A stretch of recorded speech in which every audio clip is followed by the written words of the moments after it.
podcast in the motherfucking building. Your boy Mike Sears, been the boy representative. Was goody. I got my brother, Moral 31. Was good. What up, though? Yeah. Cold chilling. West Coast. You know good, it, brother. What's And good? my good brother from Northern Ireland, Ross Hartley, was popping, man. G. Nothing much, just chilling, ready, excited, you know. I'm excited too, man. I can't wait to hear y'all list, man. Instead of fucking icon of West Coast, Don Mega to be exact. We doing our top 10 Ice Cube songs, man. I think the only thing we did for Cube on here is the Predator review, which I highly enjoyed. Me and Ross, right? Yep. For sure that was it, right? Yeah, so this is going to be dope, man. And like every other episode, when we do an artist we never really talked about before, I want to know how y'all discovered Ice Cube, man. I know the general consensus would be NWA, but yo, we're not all the same age here. It could be different too. So I want to hear how y'all got down. I'll be very brief. It was straight out of Compton, you know. My uncle had it on cassette. I heard it when I didn't even start liking music like that. But what really set it off for me was a True to the Game video. Yeah. And he had it on that infamous VHS I talk about after fucking Secret of the Ooze, Ninja Turtles. That was on there, recorded at the end, and so grimy, you know, Cube with the ski mask and shit. Yeah. You know? Fucking talking about the house niggas and all that. And it wasn't until 95 when I got straight out of Compton, and then fucking his solo albums, you know. And from that point on, diehard Cube fan, man. How about y'all? Dope. I'm Cali born and raised, man. So as a youngster, my dad always had, and straight out of Compton, he had anything NWA related on cassette, and that's how it is, man. Growing up, and then especially Predator. My dad played Predator a lot. I was still a youngster, a lot. I didn't get into Cube myself personally, you know, as I got older, and you know, I started buying his albums and everything because my dad just had everything on cassette. But Lethal Injection and so on. And when I was in junior high, War and Peace, that one really hit. Volume 1, that one really hit big time on the, you know, on the yard right there at junior high. It was pretty dope. But since I was youngster, I can remember hearing Cube, straight out of Compton, Dope Man, all that stuff with NWA. Yeah. Yeah, for me, as crazy as it sounds, Boys in the Hood, man. I used to always see that movie back in the day, like in the early 90s. It used to always pop up on cable. I think it was like HBO or some shit like that. But like his actual music was actually either Today Was a Good Day or Check Yourself, the remix song with the message sample. And I don't know, something about those two songs, man, like I really resonated towards me. Is it the way it sounded, the way he flowed on those songs? Like it really resonated, made me a fan of him, and it's just how he looked, how he rocked the sideburns, and how he dressed, and the Jerry curls, and like I've said before, like because of Cube, I wanted Jerry curls, dude. Like I wanted those shit, like with the beard, like yo, that shit is ill. It's clean, right? Yeah, that's just clean, son. And like, but the closest thing I got to Jerry curls was S curls. I had that like back in like 2014 and shit. So, but yeah, man. Cube, I think he's one of the illest, you know, lyricists in hip hop. One of the best storytellers that I don't hear too many people talk about. But in the way he does storytelling, I don't see a lot of people doing that. So, and he's just so vivid with his shit, and that's pretty much how I got into it. Yeah, I don't remember exactly how I got into him, but it was, you know, around 2000, of course, you know, through like the Eminem, and then like through Dr. Dre, and so through that kind of sort of you know, just linking from artist to artist. And of course that was around the time when the Up in Smoke tour was really big, and I remember seeing some of that back in the day. My older brother had the VHS for it, and of course, you know, that was around the time when like he was promoting War and Peace. I remember seeing the Hello video back in the day. So yeah, I kind of got into Cube like a little bit later, obviously because I'm like much younger, you know what I mean. But then obviously around that time, I went back and heard like a lot of the solo stuff and the NWA stuff. So yeah, that's it with me really. There we go. God got a top 10 too. You want to start? He's blessing the channel, man. But I want to do a little differently. I always go first. I want to go last. So each one of y'all can give your number 10 on Right. top 10 Ice Cube songs, yo. Oh, whoever wants to go first. Well, All right. you You got Oh, you want me to go? Yeah, yeah, you go ahead, Rock. Okay, so at number 10, I've got You Know How We Do It from Lethal Injection. An absolute laid back G-Funk classic. You know what I mean? Obviously, Lethal Injection was him leaning more into the G-Funk sound that was popping at that time, which I know some people hate on him for. I don't understand why. Makes no sense to me. He's a West Coast artist, you know what I mean? Yeah. And, it was still... like Lethal Injection overall, it wasn't just G-Funk, that's the thing that gets me, it had a lot of different elements to it, but that song in particular, You Know How We Do It, that's just a classic laid-back song. I could just kind of picture that, like as the sun's setting down, as the party's kind of wrapping down, you know what I mean? That's like the perfect song for that. You can play it during the day as well, but in my opinion, I think it's perfect for that kind of dusk atmosphere, Absolutely incredible song, super laid back, and just a classic single from Lethal Injection. What can I say? Yeah, that's that cruise slow music and shit. Absolutely, I it's on fucking the love ride that too. song. Yep. Yeah. That was So that's my How number We Do 10. It, Russ? Yep, You Know How We Do It. Lethal Injection. That's the Grand Theft Auto 5 too, right? Yep, it is. Yep. Yeah. Produced by QD3. QD3, yeah. Quincy Jones' son.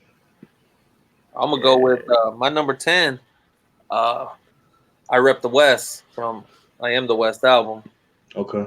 I had just moved back to Cali, and this one came out like not even a year after I moved back. And Cube had been away for a bit, after doing what I think Raw Footage was the last album before this one.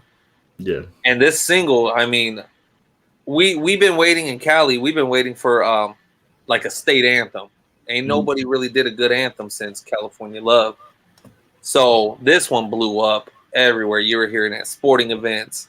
You were hearing it weddings and whatnot, man. It was just a banging track. And like, I remember when it came out, I was on the east side of town cruising, and some dudes were having a car wash. Somebody had passed away, so they were raising money, and they playing this, and you just saw people dancing in the parking lot.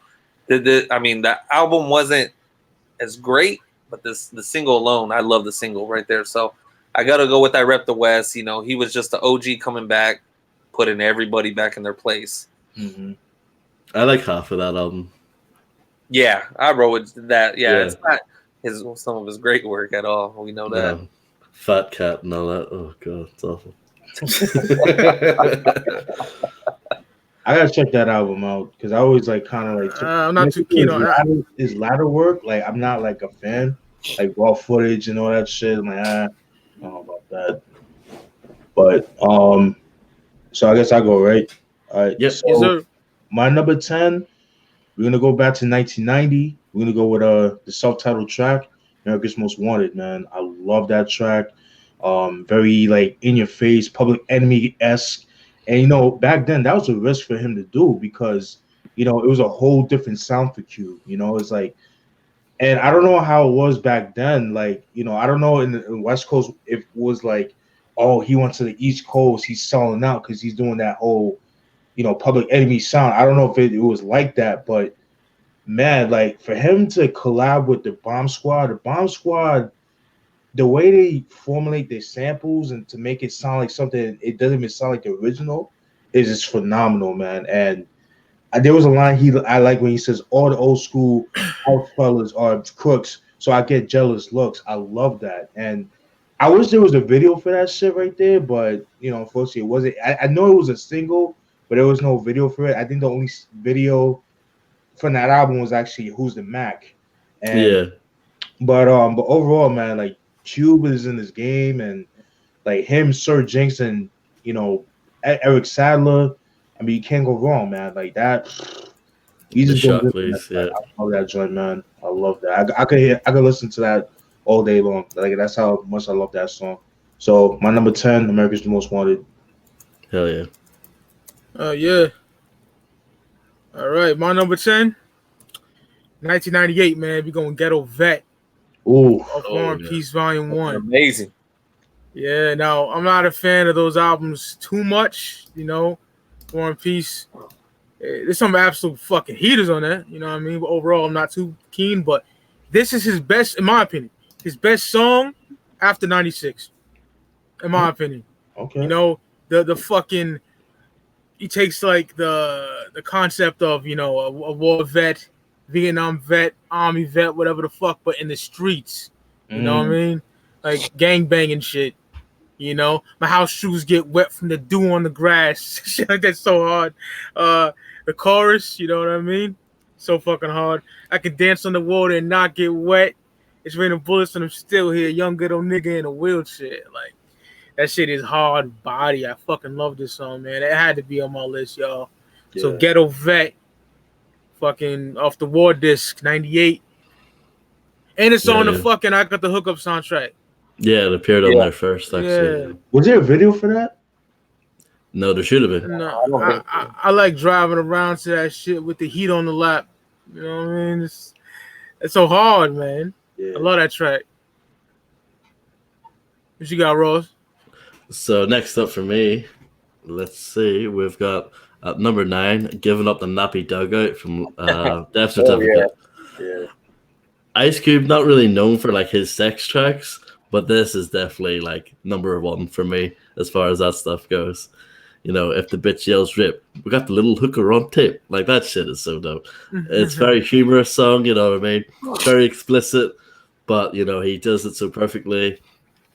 Love his flow on that song, love the production. And just thought it was another just great song from Ice Cube, you know what I mean? He was very versatile in his subjects back then. And like I said, this was something a bit different for him. He's not really known for doing like that kind of explicit rap, but I thought he did it fantastically on this song. Love the intro too, with the doorbell. It's like, I don't. The dad said, we don't have any ice cubes here. You know what I mean? My daughter doesn't go out with any ice cubes. I love that song. One of my favorites from Death Certificate. Absolutely. So yeah, Giving Up the Dappy Dugout at number 9. Dope pick. My number 9, I'm going with Rolling with the Lynch Mob off America's Most Wanted. Oh yeah, I love this that shit.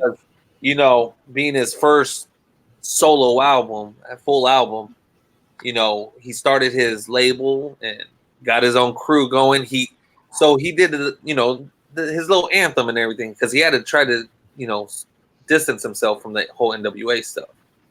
And I think up till Predator and everything, or up till not Predator, but Vaseline and everything. He was being respectful. He's just doing his own thing, staying in his lane. Yeah. And like Steven said, I don't know how it was back then because again, I was only like 4 or 5 years old when this one dropped. But I can imagine how risky it was for him to get with Bomb Squad and still make it. So I mean, you had the East Coast beats, but the West Coast lyrics and everything. I thought it was a dope mix. And putting your label on the map right then and there, Lynch Mob. And it was dope. It was such a dope shit, He had dope lines where, where he gets arrested and he soaked him up like Bounty had to do a Weekend County. I love that shit. Favorite track off America's Most Wanted. Yeah, that's a good track too. We gotta do a review on that album, man. We did Predator, so we did do everything that's good. I bet. I'm down. I'm open, man. All right, so still in 1990. I'm gonna go with The Bomb. Love that track. I believe it was the last track of the album of the OG one. Because I have the 03 one that comes with Kill at Will EP, but then I ended up getting Kill at Will EP by itself. I'm just a completist like that. But anyways, love that track. To me, one of the most slept on songs on that album. I love the line when he says, "Then I just transform like a Decepticon with a mic as a bomb in my right palm, but I don't stay calm. So panic, others can't flow, so they go schizophrenic." His wordplay is just phenomenal, man. And like that beat is just like I just love that early gritty SP 1200 sound that like that funk. Like I love that, and Cube sounded so well on those beats. Like if you was to give those beats to anybody else, they wouldn't sound as good. It was like it was really tailor made for Cube. And what's crazy is that when he went to New York to record the album, I think it's either Chuck D or one of the members of Bomb Squad told him, "You choose the samples that you want for the record, for all the songs, and we'll make the beats out of those samples that you chose." And that's how the order a lot of those songs came about. And that's crazy to me within itself. So yeah, the Bomb, number 9 from America's Most Wanted, to me the most slept on song off that album, in my opinion. Dope way to end the album too. That's my thoughts on that. I fuck with that heavy. Yeah, damn near flows for me, that album. I agree. I fucking love that. Jerry Curl, Eric Cube, man. Woo. Yeah. What's your favorite era, man? Yeah. Mhm. My number 9, everybody knows it. It's fucking incredible. 1991 could be a little higher, but be honest, I like shit a little better than that. No Vaseline, man. Okay. The Classic. ultimate fucking diss track. Yeah. My favorite diss track of all time, ever. You know, just going at NWA, man. You know, they threw the first shot on 100 Miles of Running EP. Mhm. You know what I mean? He caught that shit. The little shot back on Jackin' for Beats, but he went full fucking ham on this shit, man. Just every time I hear it, I'm like, ooh, that got a sting. You know what I mean? So fucking hard. Love the production. Q talking his shit, you know. Getting at all them niggas. Dre, Easy Ran, they all got it, man. Just brutality. Yeah, Nobody was safe on that track, man. Nobody. No, yeah. Easy told that with it. Jerry Heller got that smoke. Oh yeah. It's like, yo, man. It ends off. Yeah, man. It ends off the record. You know what I mean? Big facts. Yep. So fucking good. I love that song. Here's what they So think hard. about you. Here's what they think about you. That intro, oh wow. Yeah. It's so fucking good, dog. I think, Easy probably got it the worst. You know what I mean? Yeah. But it's an amazing fucking track, man. You know what I mean? And for that to come out the same year as my favorite NWA record, Niggas for Life, you know what I mean? And they got him on was it Real Niggas? Yeah, real nigga. Yeah. They got him on that real hard, you know what I mean? And he came back and whoo, classic, dude. The greatest diss track that ever fucking lived, my opinion. So my number 9, No Vaseline, of my favorite Ice Cube album, Death Certificate. Nice. Yeah. So at number 8 for me, it's something Mike already talked about. It's Ghetto Vet from War and Peace Volume 1. Yeah, absolutely love the song for the same reasons you mentioned. Fantastic, really good storytelling track from the perspective of this sort of grizzled veteran on the streets. And I just love how detailed the song is. He even talks about how, his dick doesn't work, when he, can't jerk off and it doesn't even hurt and all that shit. Like, that's so detailed, but yet it's so like dope. It's a really harrowing kind of track. And yeah, I love the production. It's done by Buddha, who worked on a lot of the West Side Connection Bow Down album. And yeah, the little contributions from Back to Mr. Short Chop as well, very dope as well. So yeah, I'm glad we're sort of giving this song praise, because I always thought it was very slept on because it was on sort of an album that a lot of people didn't like. But yeah, Ghetto Vet's awesome. So yeah, I definitely have to put that on my list. So yeah, that's at number 8 for me. Ghetto Vet, you chose Ross? Yep, Ghetto Vet. Dope. So what number are we on? 7? 8. No, 8. 8. My bad. So my number 8 track, I'm going with off the Players Club soundtrack, I'm a Hoe. Oh shit. Master P. This track, man, I think it's just a fun track. This shit is hilarious. Good remake, of the Houdini classic. And when you think Ice Cube and P, it's like it's a weird match, man. But they actually both went in on this one. It was a dope track. Real fun track that you can play at a party and everything. I never heard it, Rick, because I never heard the Players Cup soundtrack. I didn't really have interest. but I like the movie, man. Lisa Ray, Diamond, woo. Woo. I busted some nuts to that as a kid, man. Like, big fat. I keep it raw in this bitch. That's real. That bitch was bad. Even the evil bitch with the blonde hair, that bitch was bad too. Like, that's a great movie. But I gotta check out the soundtrack. I never heard the soundtrack. It's a dope track, man. It's a dope track. It's straight up sample of Houdini's classic, man. I'll peep it. I like the Mac Taylor Scarface song on there. It's pretty good. Such a dope album. I gotta check that out. All right, so we're gonna go to 1991 to Death Certificates, everybody's favorite album. I'm gonna go with track 2, man. The Wrong Nigga to Fuck With, man. I love that track. Dope way to start the album. I like how dirty and dark that song is. I love the line where he says, "How many motherfuckers gotta pay? Went to the shelf and dusted off the AK. Cats gotta get peeled because the nigga you love to hate still can kill at will." Woo! Love Ain't that. no pop because that sucks, and you can do Jack Swing on my nuts. Yeah, classic shit right there. Yo, that right there just tells you, like, yo, I ain't going nowhere. I'm still that nigga. I still the nigga with the Jerry Codes. I cut it off, but don't get it twisted, man. It's new improved Q. I love that track, man. Is that on America's Most Wanted though? Huh? That's on America's Most Wanted though. No, it's not that. No. The nigga you love to hate? No. No. The Wrong nigga to fuck with. Oh, okay. My bad. My bad. It's okay. The song "Niggas Love to Hate and Kill at Will" on the lyrics. Yeah. Yeah. All right. But yeah, so that was track 8 for me. The Wrong Nigga to Fuck With. Love that joint. That's my I shit. ain't know these niggas. Well, my number 8 is what I thought you were talking about. The nigga you love to hate. Yes. Yeah. Yeah.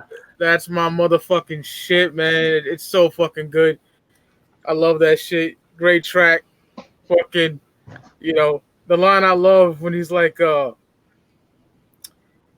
talking about dancing in hip hop. You know what I mean? Like how he don't like dancing and shit. And I'm with him, because when Kane had his background dance, I thought it was corny.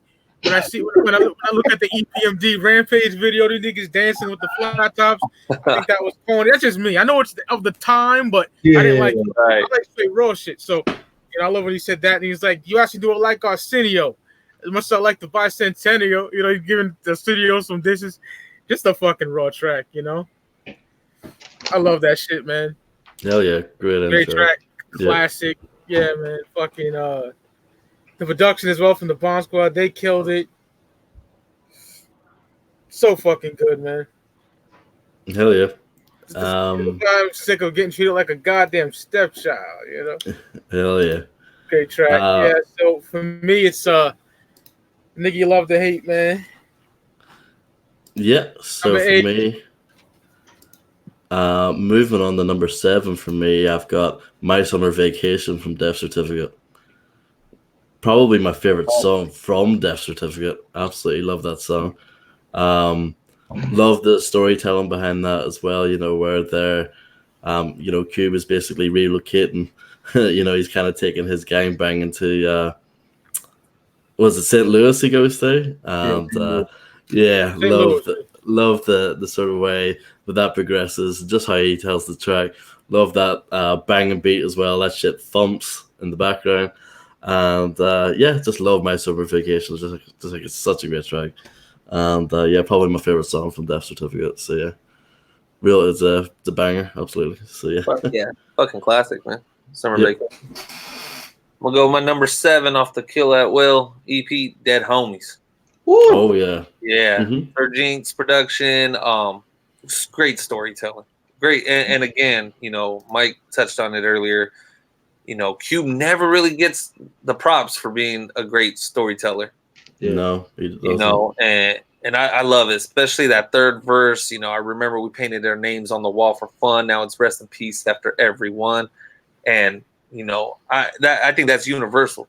Yeah. Kid running amok, you tagging and everything, or just throwing something on the wall is universal. And then people die and they just put RIP. Like that shit happens in every hood. Yeah. Crazy storytelling, a deep track, man. Love that track. Yeah. Yeah, man. That's a great track. So we're number 7, right? Yep. Yes, sir.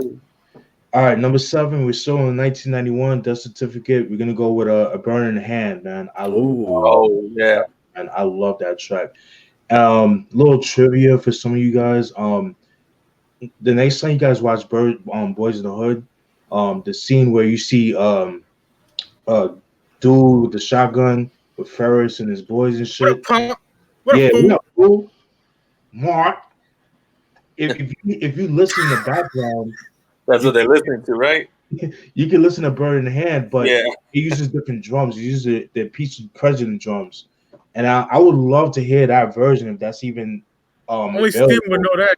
Yeah, I don't know. It's like I've heard it was like, yo, that just sound like Bird in the Hand, but the drums sounded different. But anyways, I love that joint. I just love how it talks about how I'm pretty sure we all go through hard times and shit, and where damn, like you see these motherfuckers having nice cars, have the women and nice clothes. Like, damn, I want to sell some drugs. You know, I used to have thoughts like that. Like, damn, I want to sell drugs, but then it's like that shit doesn't last long because you know you got snitches and people watching you and all that shit, and then you're just working hard and you know working like dead end jobs to make ends meet. And it's just songs about him, you know, just you know selling weight and things like that, and the BB King sample that you use and all that just so phenomenal, man. I love that joint. Bird in the Hand, love that. Oh yeah. Yeah. Oh man. So my number 7, I'm going to 1993, Lethal Injection, Ghetto Bird. Oh yeah. Don't. That shit's fire. That's What the fuck you and your punk ass Ghetto Bird? And when I think of that, I think of Menace to Society. Yeah, I was just about to say that. Oh, When Kane's in fucking school and shit. Yeah. That shit goes so hard, man. Just so talking about the fucking helicopters, you know what I mean? Cops watching them do all that shit, and it's a great fucking song off an underrated Q album that fuck yeah. is best work. Yeah, Ghetto Bird album right there. production is banging. Yeah. Fucking love that track, man. Ghetto Bird.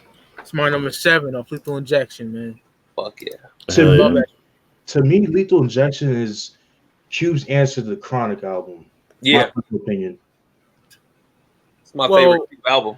G-Funk was all the rage back then, you know what I mean? Yeah, absolutely. He's on the West Coast, so fuck Right. niggas that, oh, what's he doing? He's supposed to be political. And he still has political tracks too. Oh, he did. Yeah. Some faggot niggas that never showed their face had that opinion. You know? Yeah, Right, yeah, of course. Same ones that be talking shit about niggas for life. Yeah. We outlaw too. I got a daughter now. I can't listen to it. But they like Doggy Style. And it's straight out of Compton. Fuck out of here. And Too Short. That makes no sense. Yeah. I understand not playing it in front of your kids, but yeah, you know, I don't get that with my kids, but fucking amazing. Oh, exactly. Phenomenal. Yeah, Ghetto Bird so hard, man. At number 6, I got Lil SG, but the Eerie Gumbo remix by N.O. Joe. Yeah. The remix is, I think, so much better than the other one. Not that the other one's bad, but I think the remix is way better. Yeah. That production is phenomenal. The boom, that kick, that way that comes in. N.O. Joe was on top of his game. That was around the time he did the Diary for Scarface. Yes. So it has that kind of feel to it. Mm-hmm. And yeah, I loved like the little added chorus that they did as well. Lil SG. Like that's not in the studio one for whatever reason. Like, yeah. I just think that's a phenomenal song. Of course, talking about, you know, these little wannabe gangsters, you know what I mean? You know, teenagers, you know, thinking it's cool, you know, to be a gangster, and obviously it's not, you know. Phenomenal song, and I love that remix. I think the remix is the definitive version. So yeah, definitely peep that if you haven't. You can either get that on bootlegs and B-sides or the 2003 reissue of Lethal Injection. So yeah, awesome shit. No pick, bro. Oh yeah, Thank you. My number 6, we touched on it already. I'm going with No Vaseline. Like Mike said, it dismantled the, you know, most dangerous crew of hip hop at the time. Mm-hmm. Dismantled single-handedly, no assistance, and you know he had punchlines for days. It's been, like my favorite one is, you know, was it Who Gives a Fuck About a Punk Ass Villain? You know, you getting fucked real quick and Eazy's dick smelling like MC Ren shit. I was fuck, man. I was like, damn. Huh? And you know, when I hear it now, I like to think of the Straight Outta Compton movie where they're all sitting around listening to it, and it's like, I wonder if that's what they really did. I want to know how they all really felt at that moment when they heard it. Yeah. That shit was lethal. That shit was lethal. Pun intended. Yeah. Straight up classic. Yeah. And this songs, I mean, were always around, but I don't think anything was as vicious as this one up to that point. No. And that's like early in the game too, so yeah. Exactly, where people still kept it semi-respectful. Nah, Ice Cube did not hold back. This ain't Full Move D and LL, yo. This some fucking, exactly. Yeah, exactly. Real Roxanne and shit. Man, this was that hardcore shit. Mm-hmm. And yeah, classic shit. No Vaseline. Definitely. Oh yeah. Another thing people don't talk about Cube is his flow. His flow, oh my god, phenomenal. Yeah. That shit. All right, man. Number 6, we're gonna go to 1992, The Predator. My favorite Cube album, my personal opinion. We're gonna have to go with Now I Gotta Wet You, produced by DJ Muggs, man. Like him and Muggs together is just phenomenal. I would have loved it, like at least an EP of him and DJ Muggs around like 92, 93.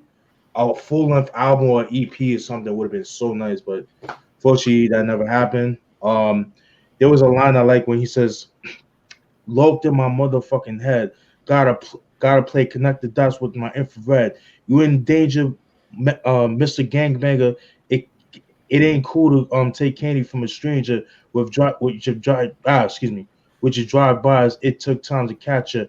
Now I gotta wet you." I love that, man. It's just like that DJ Muggs, man. His production back in the day, like the self-titled Cypress Hill album, Black Sunday, like around that time, like just like phenomenal, man. And it's just unfortunate that they were beefing, later on, and they never made music together again. But I'm glad they squashed it. But I would have loved a full-length album from him and Muggs, man. That would have been so dope. We're all wet. Yeah. So that's a great track. Yeah. It narrowly missed out on mine, I have to say. Yeah. All right, my number 6, man. We're going to Lethal Injection again for me, 1993. We going with Cave Bitch. Ooh, yes. That shit. I love white bitches, but this shit's funny. Yeah, me too. You got. I think it's the nigga from the Nation of Islam in the beginning, because that's when he was still converted to Islam. Yeah. He's like, no stringy head, iron ass, cave That's bitch. right. Or backside, straight up, straight down. How like evil white bitches is and shit like that. You know what I mean? They don't got fat asses like a black bitch and all that, and how they just like lower than other bitches. Miss 6 o'clock.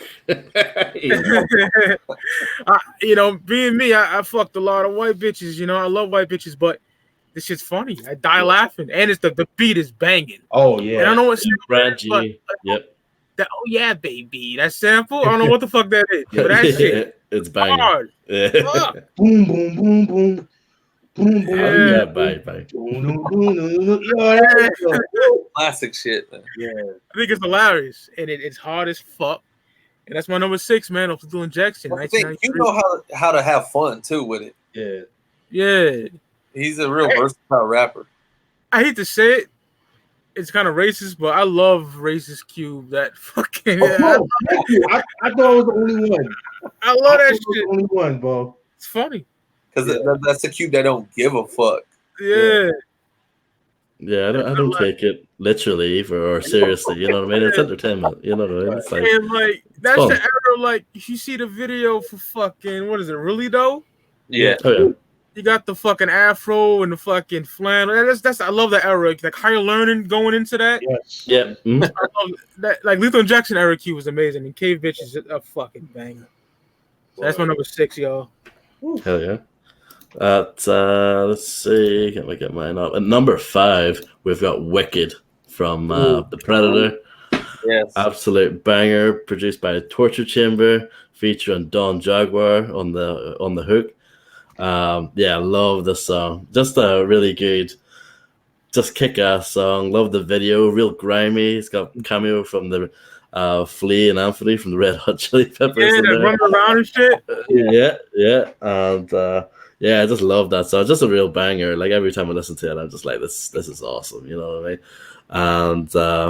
And ready to bring that noise. Kind of trigger happy like the Ghetto Boys. Like that shit. I love it, man. It's just such a great track.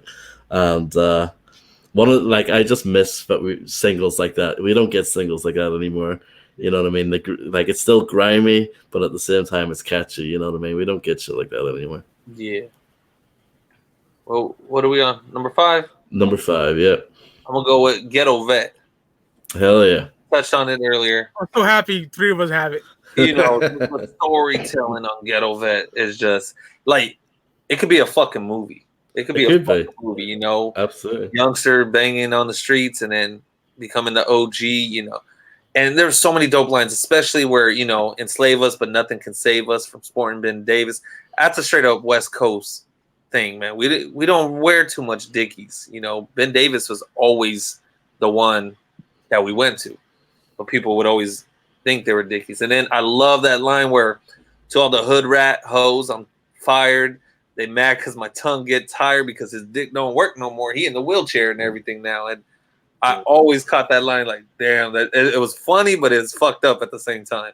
Exactly, and it's real as well. It's like, yeah, and that damn. shit real for, I bet, for motherfuckers in a wheelchair and everything, Yeah. paralyzed from the waist down. Crazy shit, but got to go with Ghetto Vet. Just not being able to bust a nut, I must suck dick, man. You're, right? Man, you might as well just kill me. Same. The next best thing to get to me, I like smoking drugs, and the next best thing to get Keep doing all the work and getting no pleasure out of it. That's why his tongue's so tired and everything. Like, how fucked up that must feel. The rest of your life, you ain't gonna pop no nut. You gonna be the one pleasuring and just sitting there. Yup. That would be miserable life right now. right? Miserable. Oh, by the way, dope ass Psycho Realm shirt. Thanks, bro. Thanks. Shout out to the beautiful Boston girl Bridget in the chat. He's always showing love. All right, my number 5. We're gonna go to 1994 with his compilation album, Bootlegs and B-Sides. Yeah. Once again, thank you, Mike, for that. Blessing me with that. And the Don Jaguar joint, the Faded joint. Check that out if you guys haven't peeped that. To me, the West Coast version of Mad Lion. That's the best way to describe it. So if you guys like the Predator, Lethal Injection type production, then you would like Faded. So we're gonna go with 2 in the Morning, man. That beat is just so evil and dark. But the shit he's talking about you know, attending to a booty call. You know what I mean? Yeah. Love that joint, man. Love the line where he says, "Soon as she passed me at the J and the lighter, me and this hood rat's bit got tighter, talking all day on the blanket. We've all had her ass jacked up, begging me to spank it, looking like a host from the Barber Coast. Nigga don't want to get burnt like toast." I love that, man. And like that beat is just like, it is dark, but you could like the way he raps, he can talk about any beat. He can just talk about, you know, going to the store and stealing fucking liquor and shit, and it sounds dope. Like, I love that joint, man. I love that compilation album too, because it really was a dope album.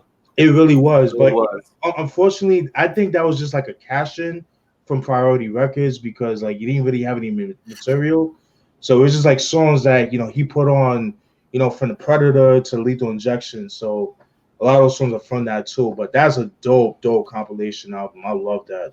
So once again, Mike, thank you for those 2 joints right there. But yeah, 2 in the Morning, my number 5. Love that joint. Dope. Yeah, I love that song too. Boom, boom, boom, boom, boom, boom. Yeah, that's it. Woo. I think Laylaw did that. Yeah. That was very good. Yeah. You know what that beat reminds me of? The scene where on Friday, when you see the van about to do the drive-by against Smokey and Craig, like Yeah. see that being played in the background. Smoke dog, nigga. Yeah. Shooting at the niggas. Yep. Sorry. Yeah, man. All right. My number 5, man, my summer vacation, man. Oof. 1991, death Yep. certificate, tale of a nigga from South Central, takes over some niggas' spot in fucking St. Louis, you know, Yeah. gets shot up and shit. Amazing storytelling from Q, man. Mhm. I love my summer vacation. That's definitely top 3 off Death Certificate for me. You know, Death Certificate's my favorite Cube album as well. So, yeah, man, my summer vacation, my number 5 on top 10 Ice Cube songs. Yo, Hell you know yeah. what's crazy with that song, My Summer Vacation? Ironically, the next year, he made a movie called Trespass with Cube and Ice-T, and it took place in East St. Louis. Oh yeah. Well, Oh, it's pretty interesting, yeah. So yeah, number 4 for me, I've got Endangered Species, Tales from the Dark Side, Oh man. Oof. featuring Chuck D. I think the beat on this is phenomenal. That doom doom diddle doom diddle doom doom. That's you know, in between the verses, and then when you break into it, you know, during the verses, just the both Cube and Chuck D are so pissed off on this song. Yeah. Just that pure energy. I think this is probably the most bomb squaddy sounding beat on the whole thing. Like I think it's very Public Enemy, this song. But yeah, Oh, absolutely love it. Just so mad. So that political militant shit. It's a dream collab, you know, Ice Cube and Chuck D, both in their prime. They both killed it in my opinion. Absolutely love it. So yeah, that's my favorite song from America's Most Wanted. So Endangered Species, Tales from the Dark Side. I like the remix as well, but I prefer the original. Yeah. yeah, the remix Yeah. off Killer Will. Yeah, I think Sir Jinx did the remix, but I prefer the original. Oh, yeah. Number 4, gotta go with Friday Ooh. song. Yeah. Fucking, you know, and I get the Cypress Hill beef and all that, but still, there's still to me a feel good song. It's West Coast for real. Yeah. You got to play it every Friday. This always just sets the mood, you know, and throw your neighborhood in the air, you know, all that stuff. It was still a dope track, no matter what the Cypress Hill beef is, man. I mean, I love where he's like, BG's trying to hang out, but OG's take your little ass in the house. You know, everything about it, hanging out, waiting for the drive-by, like if you're playing tag with Satan and shit. That line was dope too. So going with Friday, it's just a feel-good song. Yeah, that beat bumps. Sampling on that one is fire. Yeah. Yep. And Ice Cube did that. I'm pretty sure that. Yeah, he beat, did. So yeah, crazy. That's another thing too. He's an underrated producer. Producer, yeah. Yeah, he's so underrated, man. Like the shit that he did for like the Lynch Mob album, Yeah. that's just like so dirty, man. Like, And that Mac 10 album, the first one, oh man, Woo. Faux Life, like he did the beat for Oh, that. wow. Like that's phenomenal. Yeah. I'm telling you, Cube is really underrated, man. It's, very. Yeah. especially right now, as we're breaking it down little by little. It's crazy. Yeah, like he has all these facets about him, you know, his flow, his storytelling, you know, the fact that he can make beats, like, you know, these are all things that people overlook about him. They just kind of see him as the yay guy, you know what I mean? But they don't really I hate that dig shit. into that, you know. Angry black man type. Yeah, and you know, like they know him from like 21 Jump Street or whatever. They don't actually know him. That's a good movie too. yeah, I'm not hitting, but I'm just saying, you know, like these like younger kids, they don't really know. Oh yeah. Are we there yet? You know, that type of shit. Yeah, exactly. All about the Benjamins and shit. Who's up next? I'm talking to this beautiful baddie that lives right next to me. I'm trying to get it in. I think is Steve up next? Steve's next. Oh, it's me. Yeah. Okay. Yes, sir. All right, so number 4, we're gonna go to 1993 with Lethal Injection. We're gonna go with Cave Bitch, man. Okay. That beat is just so phenomenal, man. He just goes in on Oh, it. you got it too? I got Yeah. it, man. I had to, man. I had to put that in the top because that beat is just the way he flows on that shit. Man, the line when he says, "I'm coming from the land where the choppers roam, so fuck you, bitch, in your copper tone. Strict stringy hair, no derriere, fronting and faking with your silicone hair. Do I want to fuck? Not hardly, not hardly. That's kind of like Barbie fucking Bob Marley. Come on, that shit right there. Like, if you was to make that today, yo, niggas would censor him. That Me Too movement and shit, dog. Like, especially these Me Too people. Nah, that would never happen, ever. The way so PC this fucking society.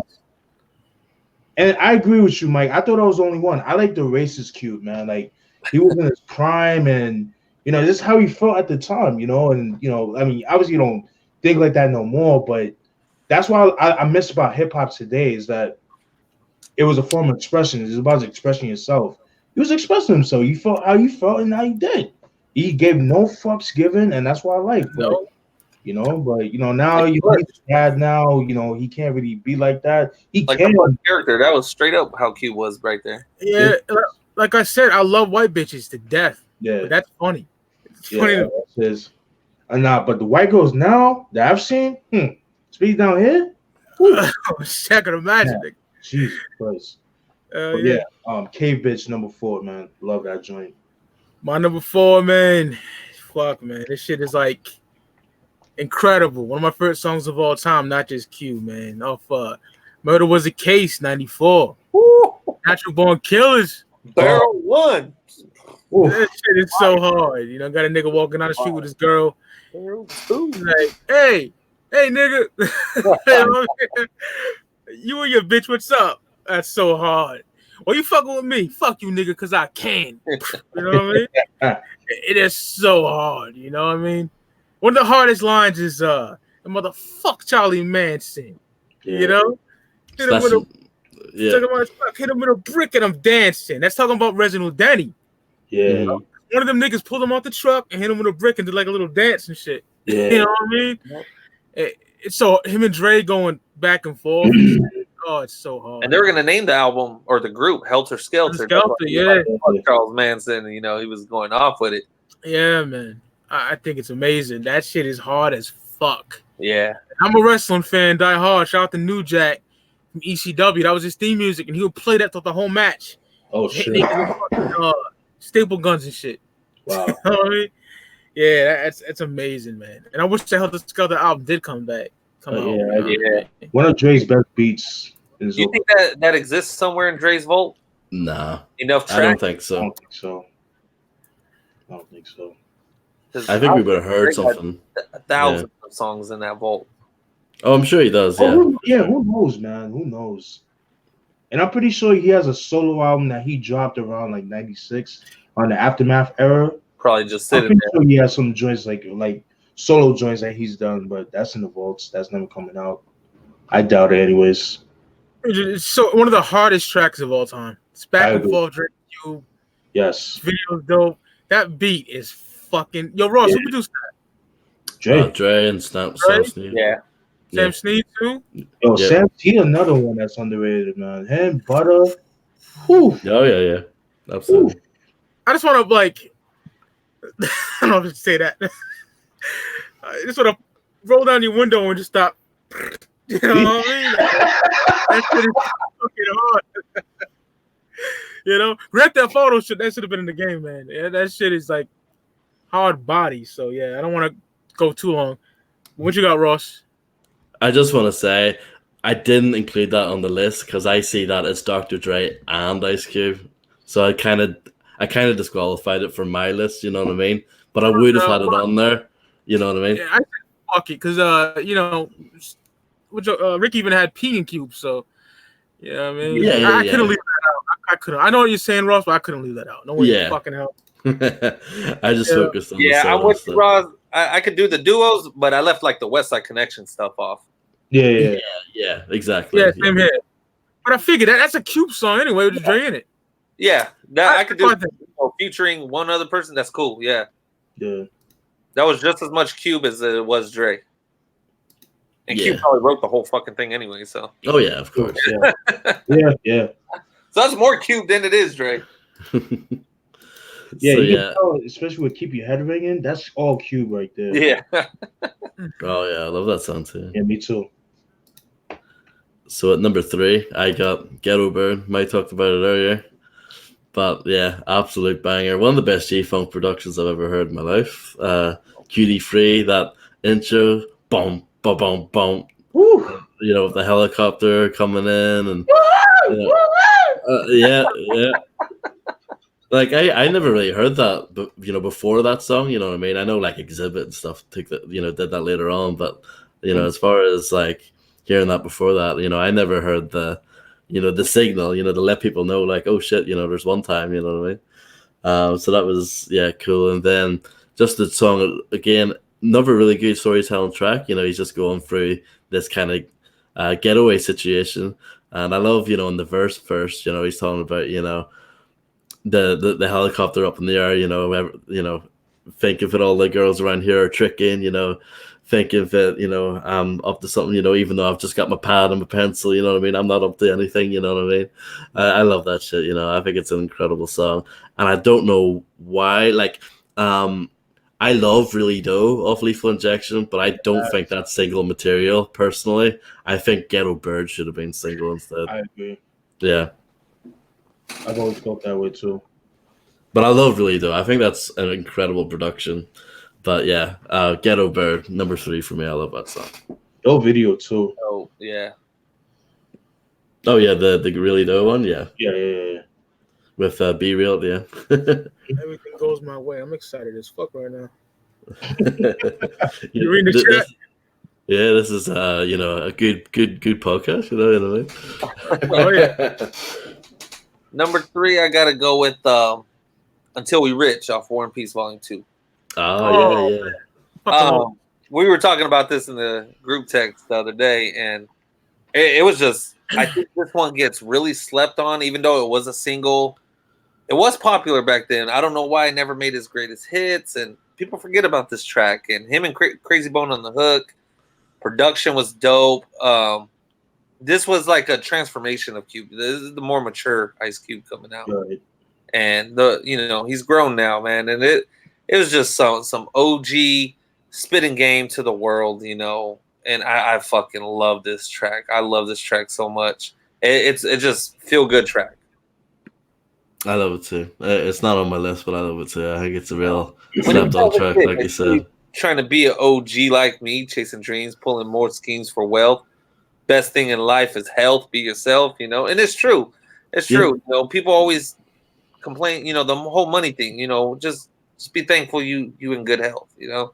Yeah. And that's one of those feel good songs, like you said, you know, you feel good listening to that. Absolutely. Yeah. And you know, as a youngster, all we thought about was the money. As we get older, man, we just want to smile, man, and live life. Yeah. Yep. Smoke weed, fuck bitches. Best thing in life is life. Yeah, best thing in life is life, like you said on there, man. Number 3 right there, Until We Rich. Big facts. Yeah, my number 3, we're going to go back to 1994 on the Bootlegs and B-Sides comp. We're going to go with My Skin Is My Sin, man. I love I never heard the whole comp. Yo, whew. Yeah. Lethal Injection left over, yo. Yeah, definitely Lethal Injection reject, man. Oh, now left off, I should say. Love the line where he says, "See, you devils are all the same.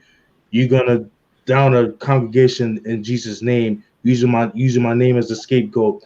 Well, cracker, don't sleep. Far from a goat, more like black sheep, my nigga." You could, cause like that shit had happened like what, a couple of years ago with that nigga Dylan Roof. That shot up the whole congregation in South Carolina. He talks about that, but I mean, obviously it didn't happen then, but it happened now. So that song could definitely relate to now. And yeah, this is Angry Cube. You know, fuck Whitey Cube. I love that, man. Like I kind of wish he would make another album like that, especially now with Trump being in office right now. Not to be political, but we need that Cube now. The unapologetic Cube. We need that. Just for one more sake. One time. We need that. I agree. I agree with you too. The only reason I don't think he would do it is all his businesses and everything that's going on. It'd probably fuck it up. Oh yeah, absolutely. That's why he's more watered down than he was, because Big back facts. then he didn't have that shit and he had no filter. He let you know how it was. Yep. Dub C did his thing on there as well. Oh yeah, he killed that. Yeah, he had a line where he says, when we getting down, we ain't gonna call for Jesus. We call Mad Dog with the 9mm. Ooh, I love that. He killed Yeah, I think that was the first song like they like did together as far as like putting you know on wax. Yeah. Mm-hmm. Yeah, so My Skin Is My Sin, that's my number 3. My number 3, we going to 1992. We had to tear this motherfucker up. Oh, DJ Muggs on the production. No. You could just see the fucking LA burning when you listen to that track. You know what I mean?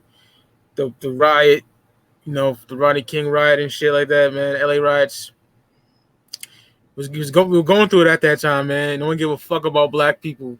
That's what it seemed like, you know what I mean? yeah. And artists were showing their anger, you know.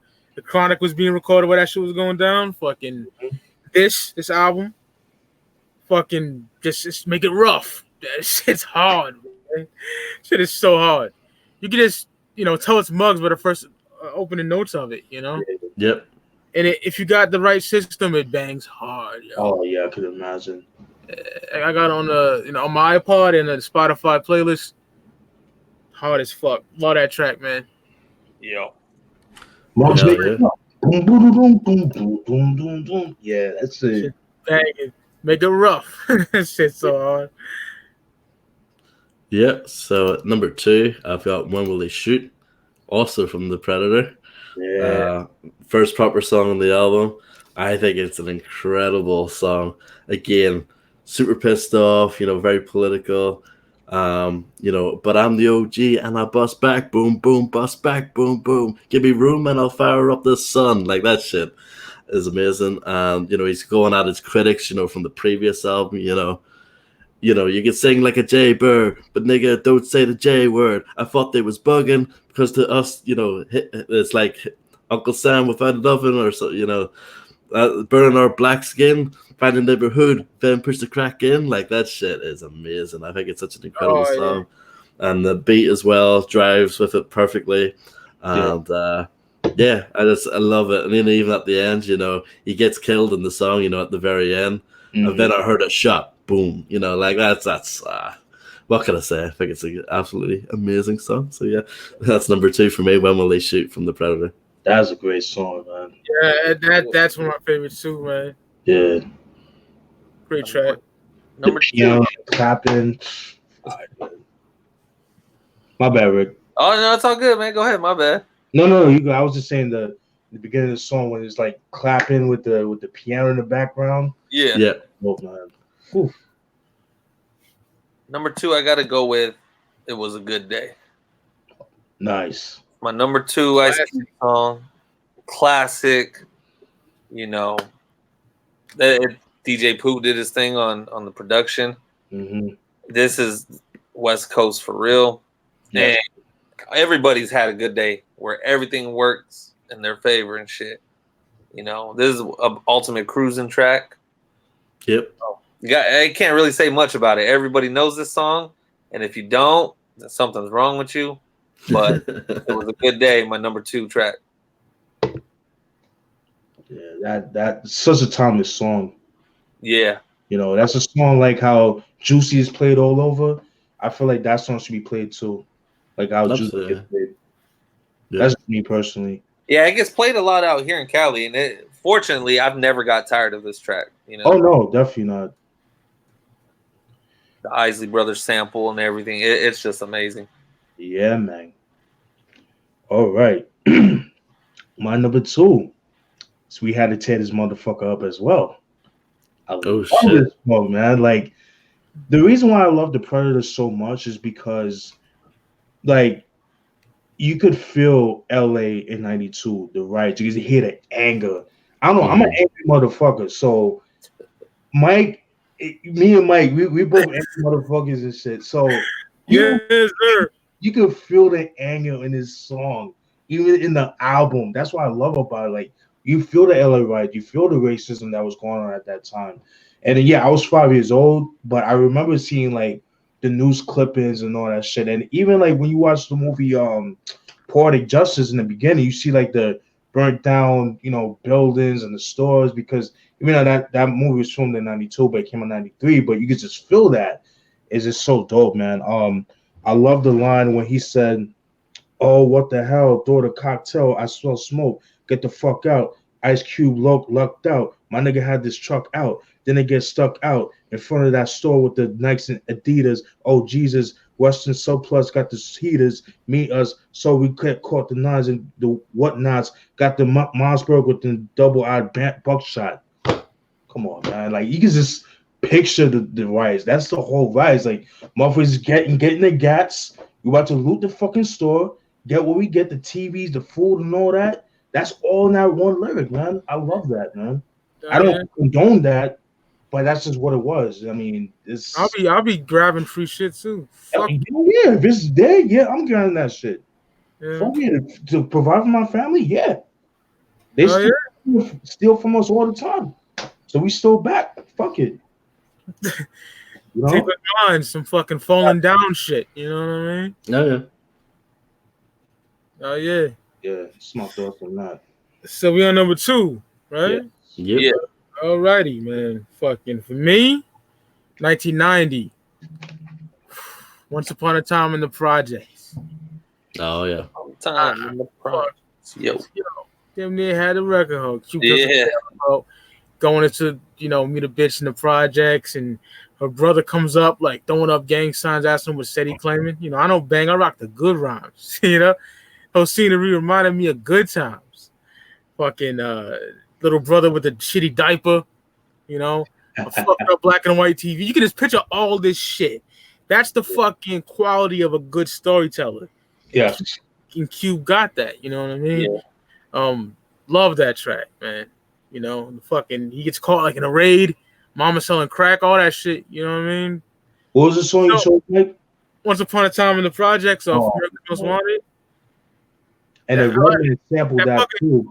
That bass line, oh man. Redman used that too on That's the name. I forgot the song that he used, but yeah, he rocked that. Yeah, that's right. So yeah, number 2, Once Upon a Time in the Projects. Amazing storytelling track from fucking O'Shea. I can picture that so well, man.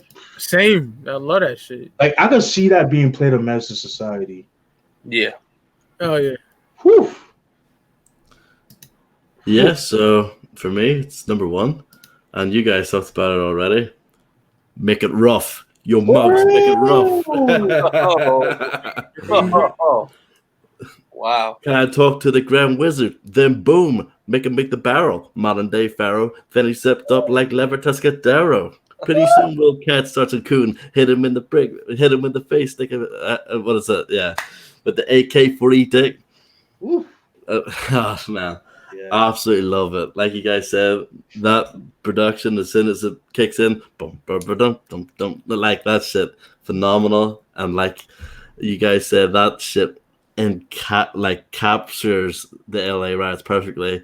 I wasn't even quite born yet when that happened, but like just from seeing documentaries and footage and all that kind of stuff combined with this song, it's just it's perfect. You know what I mean? It's the perfect soundtrack for what people were going through at that time and the frustrations of the Rodney King bullshit and all that stuff. And yeah, it's just an incredible song. And I just love that in between the verses, that crazy noise that Muggs came up with, that ear piercing, make it rough, that squeaky, like that shit. You can just imagine shit being blown up and caught on fire to that shit. It's absolutely incredible. So yeah, we got to tear this motherfucker up straight from the Predator in 1992. That's my number 1 pick. Dope pick. Worship that fucking. Yeah.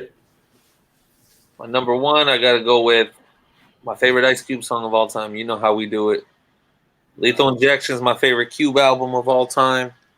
Ross, you mentioned it earlier. Like, this is the perfect nighttime cruising track. Yeah. And it is. I mean, when I get off work, sometimes I get off at midnight. I'll throw this one on and just cruise it home. I'm not even speeding. I'm going to just take my time getting home. And this is just a West Coast track. Good way to end your night. I think it's a good way to follow up. You know, it was a good day and everything. Yeah. So you know how we do it. Favorite track. You take the long way home instead of taking the. Yup. Yeah. Yup. I be doing that. Yup. I do that from time to time. I avoid the freeway and just take the streets. Yep. My dad do that too. Just not make a turn the back and just go the long way. Yeah. You know what I mean? It's relaxing. It's relaxing like that sometimes.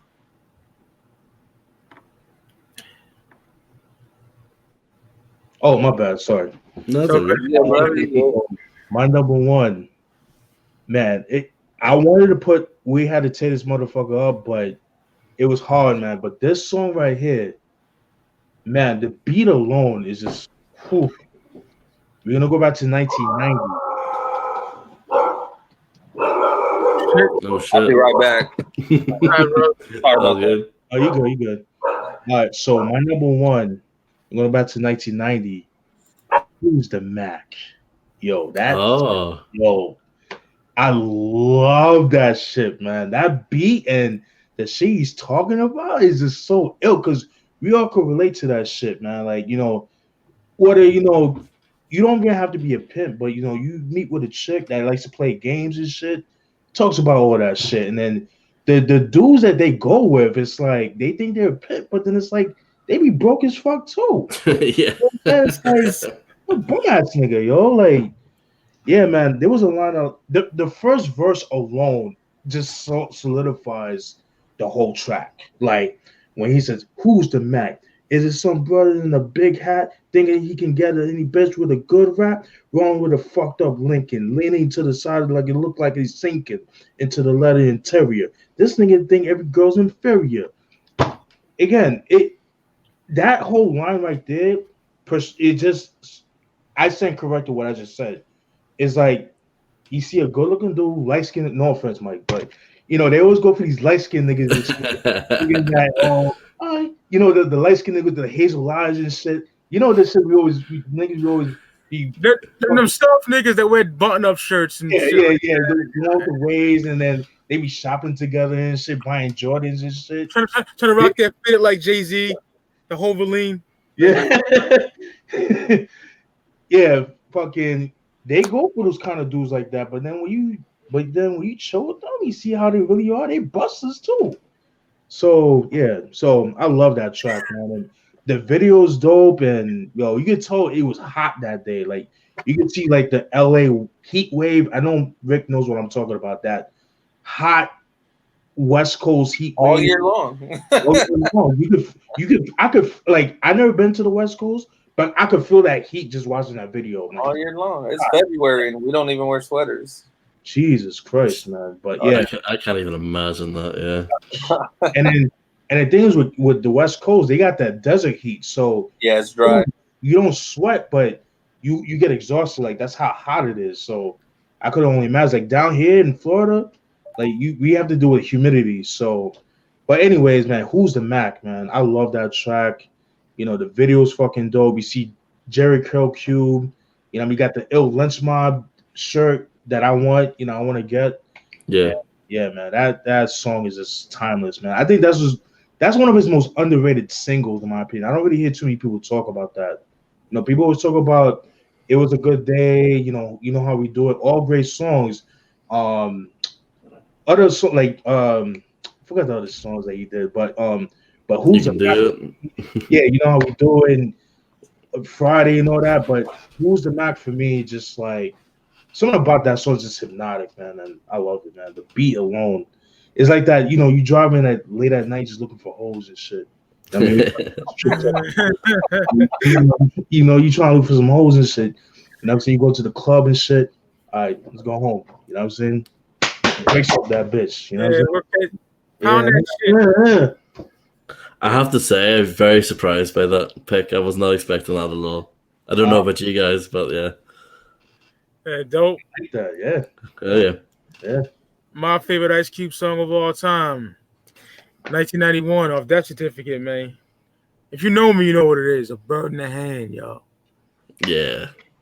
That shit is so hard. Love the production. Like my brother Steven stated, you know, in Boys in the Hood, it's in there, which is a dope ass scene. You know, Yeah. Trey with the barbecue all fucking scared and shit. You know what I mean? Cube talking about just he was a high school dad, you know, selling birds, kilos and shit. You know what I mean? I need that drug dealing shit in my music. You know what I mean? Same, man. That shit is hard as fuck. I love A Bird in the Hand. My favorite Cube song of all time.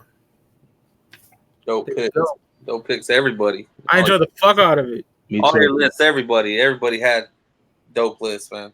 Yeah. I like how most of us stick, you know, all to the 90s and everything. Other than I rep the West, everything else was straight up 90s, except Until We Rich, too. Yeah, it's 2000. That was Cuban's prime, the 90s, man. That was cute. Oh yeah. I don't know. For me, I want to know. I know me and Steven probably think the same way. I don't know. I know Frost probably too. When did you think Cube like got worse? 97. 97? Yeah. See, for me, I would say so too, because I don't like that California track off based on the true story of Mac 10.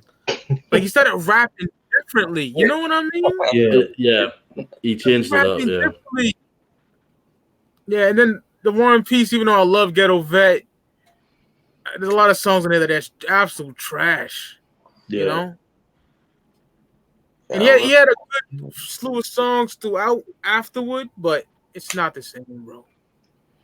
Yeah, I definitely would agree. I would say like 97, 98, because when I first heard War and Peace Volume 1, I was highly disappointed, man. But then again, it's like, I guess me being stubborn was like, I'm so stuck on early to mid 90s Cube.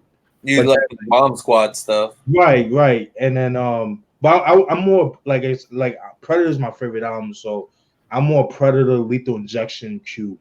But then I was like, you know what? Let me, with a fresh mind, you know, I got older. Let me revisit the album. And then I heard it. I'm like, oh, it's not as bad as I thought it was. But I was still like around that time, and then he had that flow like, AK. Like he's trying to sound like Dub C. Like, dude, Dub C, you can't do that, Cube. Don't do that, please. So, like, Rick's had enough. He's left.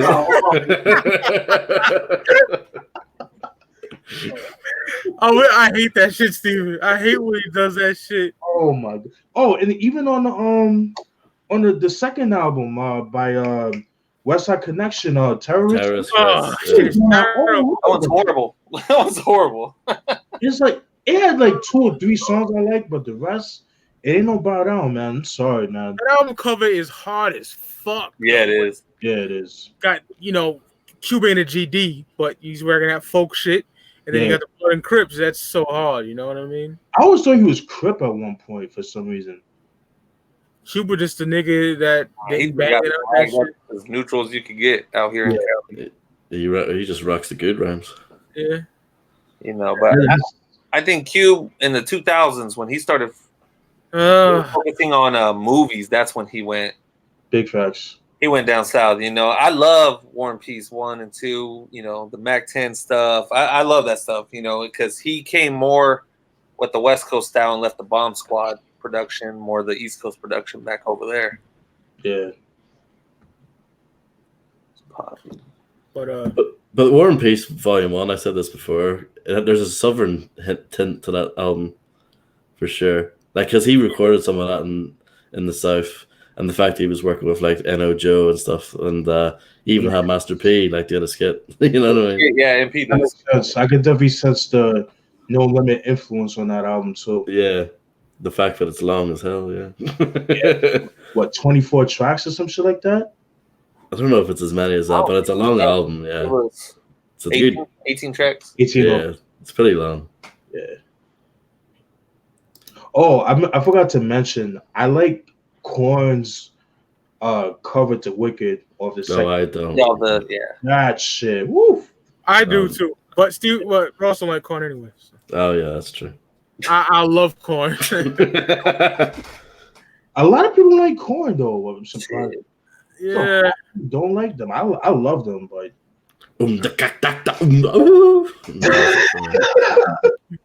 Jonathan Davis, man, that dude's OG out here in these. Yeah. Bakersfield, right? Yep, they right here from my own town. Self-titled and fucking Life is Peachy, my nigga. Oh my, dark as fuck.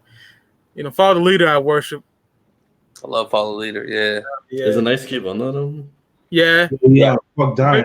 Way better than Fuck Dying. It's Children of the Corn. Yeah, Children of the Corn. Yes, thank you. Yeah. Michael C says we can do it with a little trash emoji. I actually don't mind that song. I used to think it was trash emoji, but I don't mind we can do it now. I think it's a decent party song. You know what I mean? I can groove to that. It's tolerable. It's tolerable. Yeah. Click, click, boom. You know what I mean? It's hype. You know what I mean? When he kicks it. Yeah, I love that track. It's dope. It's not. I hate it. Like my top 15, but Yeah, it's still a dope track. I used to hit it. Yeah. But put me next to a red bone with a fat ass. I'll be. I bet you think different about I this. mean, you know what I mean? A little two-step. You know what I mean? Yeah, that song was ripping up the clubs out here. It still does. Still does. I'm surprised that you guys didn't put "Hello" on your list. Hello. I consider that more of an NWA song than even though it's on his album. Yeah, that's true. NWA track. I love that track though. Yeah. For me, I don't know. Like if I was to pick a song off that album, it would be Until We Reach. You know, Rick picked. You know what I mean? That's my favorite, probably off that album. So. Yeah, I couldn't even tell you a song off that album because I didn't. I'm one of the few people I enjoy the shit out of this album, man. I don't like the EPMD, but fucking songs. Oh man, the gutter shit, that beat. Yeah, the gutter shit's dope with Joe Felony, Squeakaroo, and Gangsta. Yeah. Supreme Hustle, that beat is banging. The first half's not too bad. The second half's where it gets into that. After Until We're Rich, that's when it starts dying down on that. Yeah. Like why did he take two EPMD beats and just do nothing with them? Beyond me. Yeah, I don't get that. I get it. He was trying to pay homage, but yeah. No. What are y'all talking about? I'm kind of lost. Oh, Ice Cube. War and Peace Volume 2. There's two songs in there where he just takes beats from EPMD and he doesn't do anything with them. He just raps it with them. So yeah, it's pretty lame. It's pretty lazy. But yeah, I like Hello. Hello's a dope song. I like the song, but it's not like my favorite. You know, No. I feel like the beat. He could have used a better beat than that, personally. You think that was like a leftover from 2001? Beat-wise? Yeah. Hello? Just like beat-wise, you know what I mean? You think Dre, that was like a leftover Dre beat? I don't know. Could be. I mean, they were supposed to do an NWA album when they added Snoop to the group. Yeah, that's right. Well, yeah, when they did Chin Check. Sessions. Yeah. I like Chin Check too, you know, off the Next Friday soundtrack. Hanging off Next Friday? Oh. Yeah. Fuck that. That shit is banging. How fucked that'll be in your house without a key. Oh my gosh. And that's when Snoop was fucking so ill. God. Yeah, it was. Oh, here we go again. No Limit. That shit is fire. Yeah. We should do it like a top 10 Snoop Dogg songs. Niggas shit on Snoop. Mike, there's so many artists we need to just do top 10 tracks now, man. Like, like a Nas, Jay-Z. Take a break from the album reviews, y'all. Yeah. Like this, you know? Every week, let's just bring them a top 10 from, you know, Snoop, Nas, Jay. You got Fat Joe too. Fat Joe got some joints. Who? Oh, Fat Joe. Oh my God, yes, especially Fat Joe, because Fat Joe's his older stuff was overshadowed by Pun. Absolutely. But I love Jealous One's Envy. That's an amazing album. I was just listening to Envy earlier today. A Premiere remix. Oh my God. Yes. It's fire. Yeah, man. Snoop, a top 10 Snoop, that'd be hard, man. He has a huge discography. But we could do that.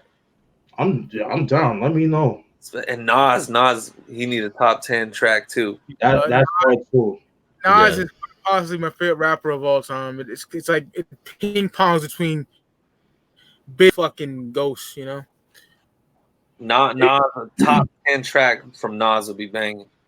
Jay-Z is gonna be a little difficult for me Because you're not gonna put any Black Album. We know that, man. No, definitely not. So keep sleeping and dreaming. But I want to give a shout out to the homegirl Babylon. She's a sweetheart. She's feeling under the weather. Shout out to her. Get better soon. Even though she thinks Raekwon is overrated, but I still love him. Whoa. You said underrated wrong. Yeah, big facts. I'm just giving a shit. Underrated. Yeah, we got to bring some more top 10 shit out there. I'm down. Yo. Sorry, a comment blew me away here. Ice Cube was copying Country Grammar on Volume 2. What? Deborick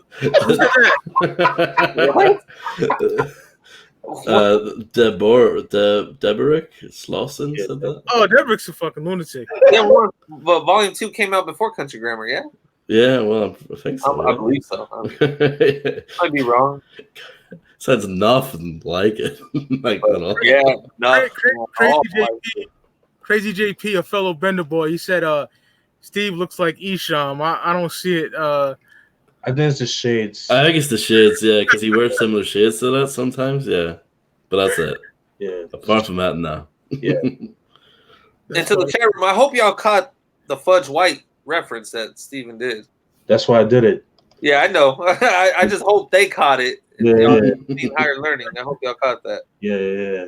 Classic, dog. It is amazing movie. Yeah, right, and it's still relevant to this day. Absolutely. What's going on in the world. But it's kind of sad. It's kind of sad though, Rick, that you said that, because my boy that I was chilling with Tampa, you know, he was part, you know, he's part of a frat, you know, he's beta.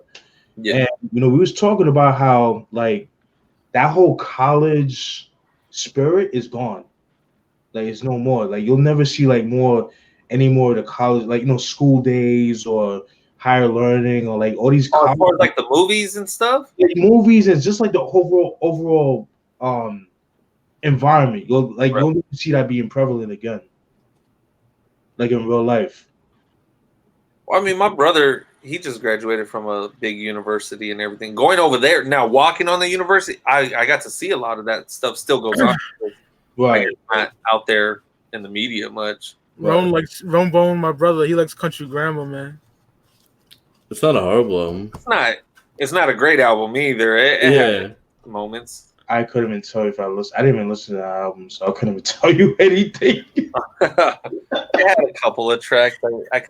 He didn't bother me that era too much. I saw on Ross's the other day, but Nellyville. Oh God. Yeah, because that had what, Hot in Here. Yeah, I hate that song. Yeah, what was that? My ex Desiree, this bad light skinned bitch. She had that fucking album and played Hot in Here and Dilemma. The Kelly Rowlands. Yeah, I do.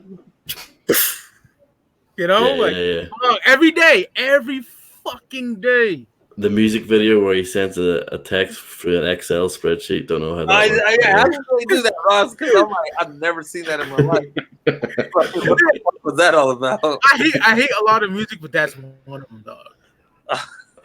Don't worry, Rome Bone. We're more disappointed that you like Tongues more than Dead Flowers. We're more hurt over that. About. Yeah. I love you, brother. What the fuck? Luis Batista says,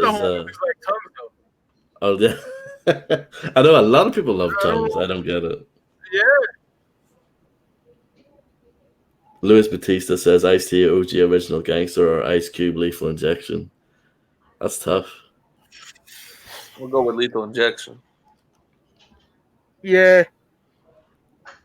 By like a smidgen, you know, like just a little bit, yeah. Because I love OG as well. So do I. I'm a favorite Ice-T album, man. Yeah. Yeah, Dilemma's fucking garbage. Everything after Country Grammar is shit. I agree. Yeah, Country Grammar wasn't even great, man. I mean, fuck. Like what's that? Batters Up. I hate that fucking song. Yeah. With the baseball music video. Thicky Thick Girl, stupid song as fuck. Oh, them niggas back then that were bumping Country Grammar in 2000. I was bumping fucking Supreme Clientele and We Are the Streets. Yeah. And Stankonia. Yeah. Bizarre, Bizarre. Freak Show. Yeah. You know? The fucking, what's that Talib and High Tech album? The Reflection Eternal record. I was bumping that. Oh, yeah. It was loads of stuff. That Dead Prez, Let's Get Free. That too. Mm-hmm. Another one of my favorite albums from 2000 is Afu Ra, Body of the Life Force. Yeah, the reunion. Yeah. MOP Warriors, of course. Yeah. Oh my god, yo! I'm telling y'all, if you didn't see the MOP, the review of the first 4 albums, me, Steven, and Kill from Palm 5B, you're fucking up. It's one of my favorite episodes I ever did. It's so good. Oh yeah. Yeah, 3-6 as well, Ron. I was getting high, blunt rides, bumping Project Patton, fucking 3-6 heavy back in high school. Oh, we talking 3-6 Mafia now? Yeah, a bunch of shit. Hey, I'm gonna reunion. Huh? I'm Rick. 3-6. They're doing a reunion tour. Yeah, but it's only limited though for now. Yeah, you can only have that, and obviously there's some members that you can't have because they're no longer with us. No longer here. Yeah. But I'd still like to see it. My favorite member is Lord Infamous. Yeah, rest in peace. Late Night Tip. Koopster. I'm not the type that get involved in long relationships, taking trips. Oh man, that shit was fire. Yeah, that we late night. 3-6. We gotta do a top 10 3-6 song. Oh, that would be good. Oh man. Woo. We gotta get one of my Bender boy home, like George and Zero, one of them niggas on it. They know that shit. Yeah, I can tag out for one of them. Yo, you know what album I gotta check? I've been hearing good things about it. Little White's first album, Doubt Me Now. Oh shit! No, that's that white trash ghetto shit. Is I it? fucking love it though. Yeah, it's not like Haystack or fucking Yellow Wolf. That's just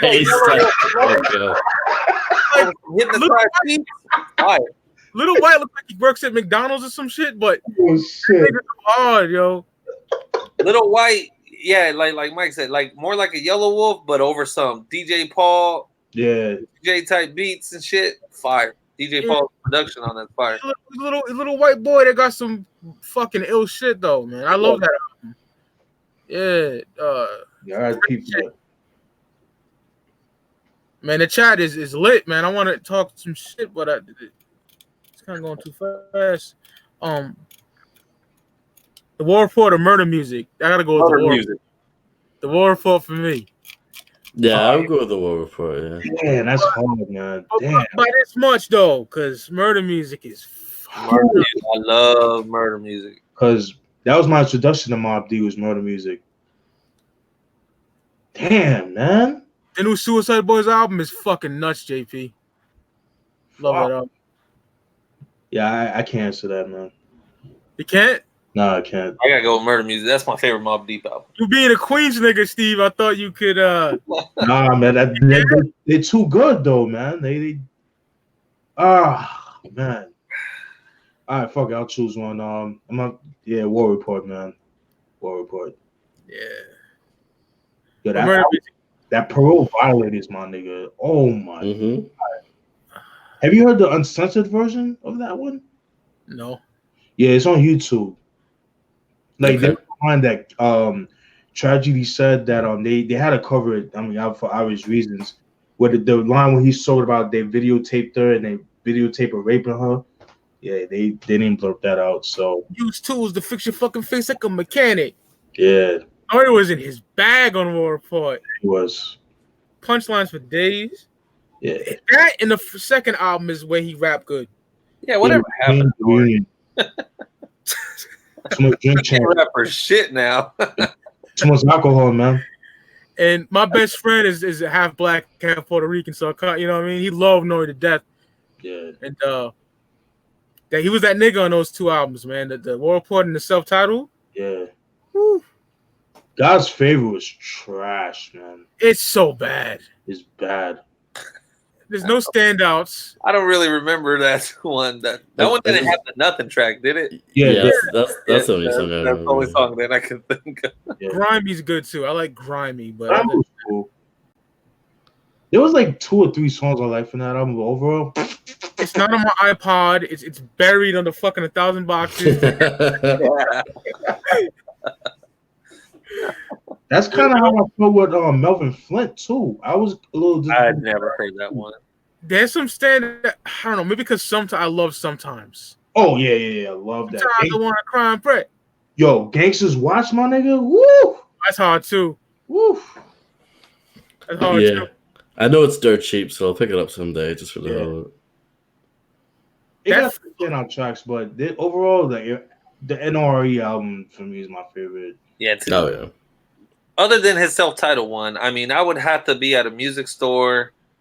It's on sale for like a couple dollars, and I really didn't pick up nothing. Then I probably just pick it up just to walk Yo. out with something. There's a body in the trunk, son. So what's it gonna be? Oh, Nas? Yeah. Yeah. And then mathematics, the Yeah. Estalo. That shit's so Yeah. hard. Fucking Head. Oh, and Oh, yeah. nature, Yeah. getting head in the whip and not crashing it. That beat. Yo, I could just picture that being in Belly, man. It just has that feel to Oh man, hell it. yeah. Woo! Man. And I'm not a fan of the Neptunes, but Super Thug's dope. Super Dog is, What? Oh man. Yeah. fuck. I don't care. Nobody says Nori fucking made their careers with that shit.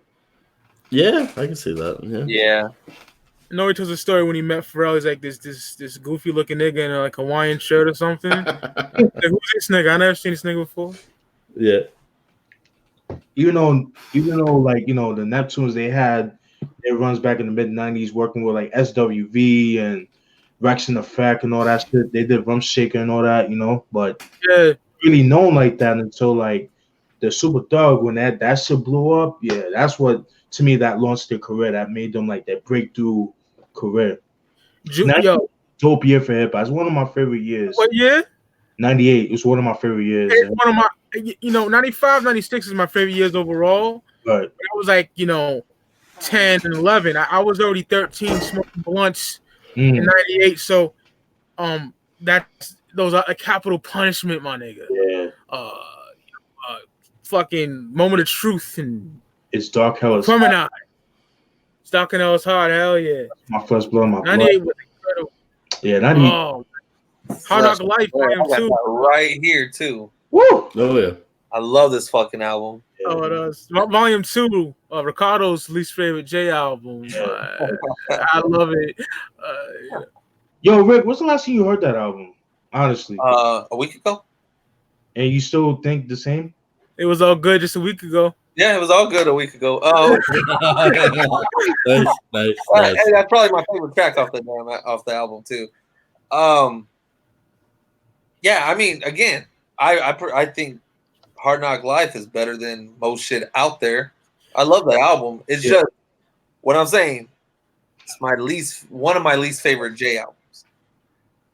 Because he says the Swiss Beats production, right? Yeah, but I still listen to that probably before I listen to Get Rich or Die Trying or anything else. I mean, even DMX. I'm biased. I'm Jay better than everybody. I'm gonna say that every day. No doubt. And I'll admit I'm biased. So like, I don't even have that's cool. But it makes it a great conversation. We had the epic. It's just too much Swiss beats for me. Way too many features. Way too many features on that album. But I love. A week ago with Too Short, I fucking love that shit. And the real story behind that track. I love the compilation that came with it. The second disc. I love that little EP on there. Hard Knock Life itself is a dope track. Yeah. I actually don't like that. It could get annoying with the hook. I could get that, but the rest of it, standing up, it's popping. Reservoir Dogs. Oh, great track. It is. Oof. I felt like Jay was more following the trend that was going on at that point. Sauce Money body that shit, dog. Yeah. Styles P, Beanie Siegel, locked up with dirty white boys and Ricans. Eating sandwiches down for the weekend. Swiss Beats was hot at the time, and with the Rough Riders and everything, and Jay just jumped on that bandwagon right there. Yeah. And at that time, he was hanging out with X, like Rough Riders, a lot. Oh, yeah. Like Rough Riders, Murder Inc., Rockefeller. It was like one big fucking crew because they were on everybody's shit. Yeah. Yep. This Thing of Ours. Yeah, KRD. A lot of people don't know about that album. What album? This Thing of Ours. It was the bonus disc that came with Hard Knock Life. I never had it. Yeah, I never had it. That's the one I have. And it was just a compilation of everything that was to come from Rockefeller. Gotcha. But 98 was a good year. And you guys were like talking about, Neptunes. And I think that got them their more attention, but I think they really blew up after that Mystical track, Shake Your Ass. Shake Your Ass. That took Pharrell to a whole nother fucking level back then. Yeah, that got him his MTV crowd. Yeah, I didn't care for the track, but that's what opened up the door for Nerd and all that other stuff. Yeah. You know what's another one though? Got Your Money by ODB. Oh, that's another one. He did that one? Yeah. Oh shit! That is my shit is like Clips, Lord Willing, and Hell Hath No Fury. That drug dealing shit. Okay. The beats are fucking fire. But I'm not a big Neptunes guy though. But yo, it's funny you said that, Mike, because I was in the car and I was listening I had my iPod on shuffle. That song Rock and Roll with Family. Oh my god. Oh shit. Hell yeah. That shit, man. Woo. And that shit with Jada and Styles. Yeah. God's great, the devil is a motherfucker. That shit is so hard. Jada killed that shit. Yeah, man. I was just listening to Kiss the Game Goodbye the other day, man. That album's so phenomenal. So Discipline with Nas and fucking Show Discipline, nigga. Oh, that's just so hard. Shoot your mom, shit your dad. Oh, I love that, man. Yeah, man. Like what do you go ahead. Feel Me, The Alchemist. Oh man. All these haters that talk about Jadakiss don't have no classic albums. Again, you were not in the building when that shit was coming out, man. Like, I don't Kiss the Game Goodbye. That's probably the only Jada album I will listen to. I can't hate on that because that's the only one I like fully. You know what I mean? It's his voice and that shit's annoying as fuck. He's one of the illest voices in hip hop history, nigga. I guess the West Coast. With any other rappers, Jada's fucking fire. I just can't listen. I don't listen to much solo Jada. I love his voice. I think his voice is good. Yeah, his voice is good, man. That raspy voice. Sticky Fingers, him, fucking. I like Sticky Fingers. Have mercy. That Rock from album. Oh, Rock, yeah. Rock's amazing. Yeah, Rock, man. Rock from Up the Scout got my favorite voice in hip hop. Him and Lord Have Mercy, man. Oh, man.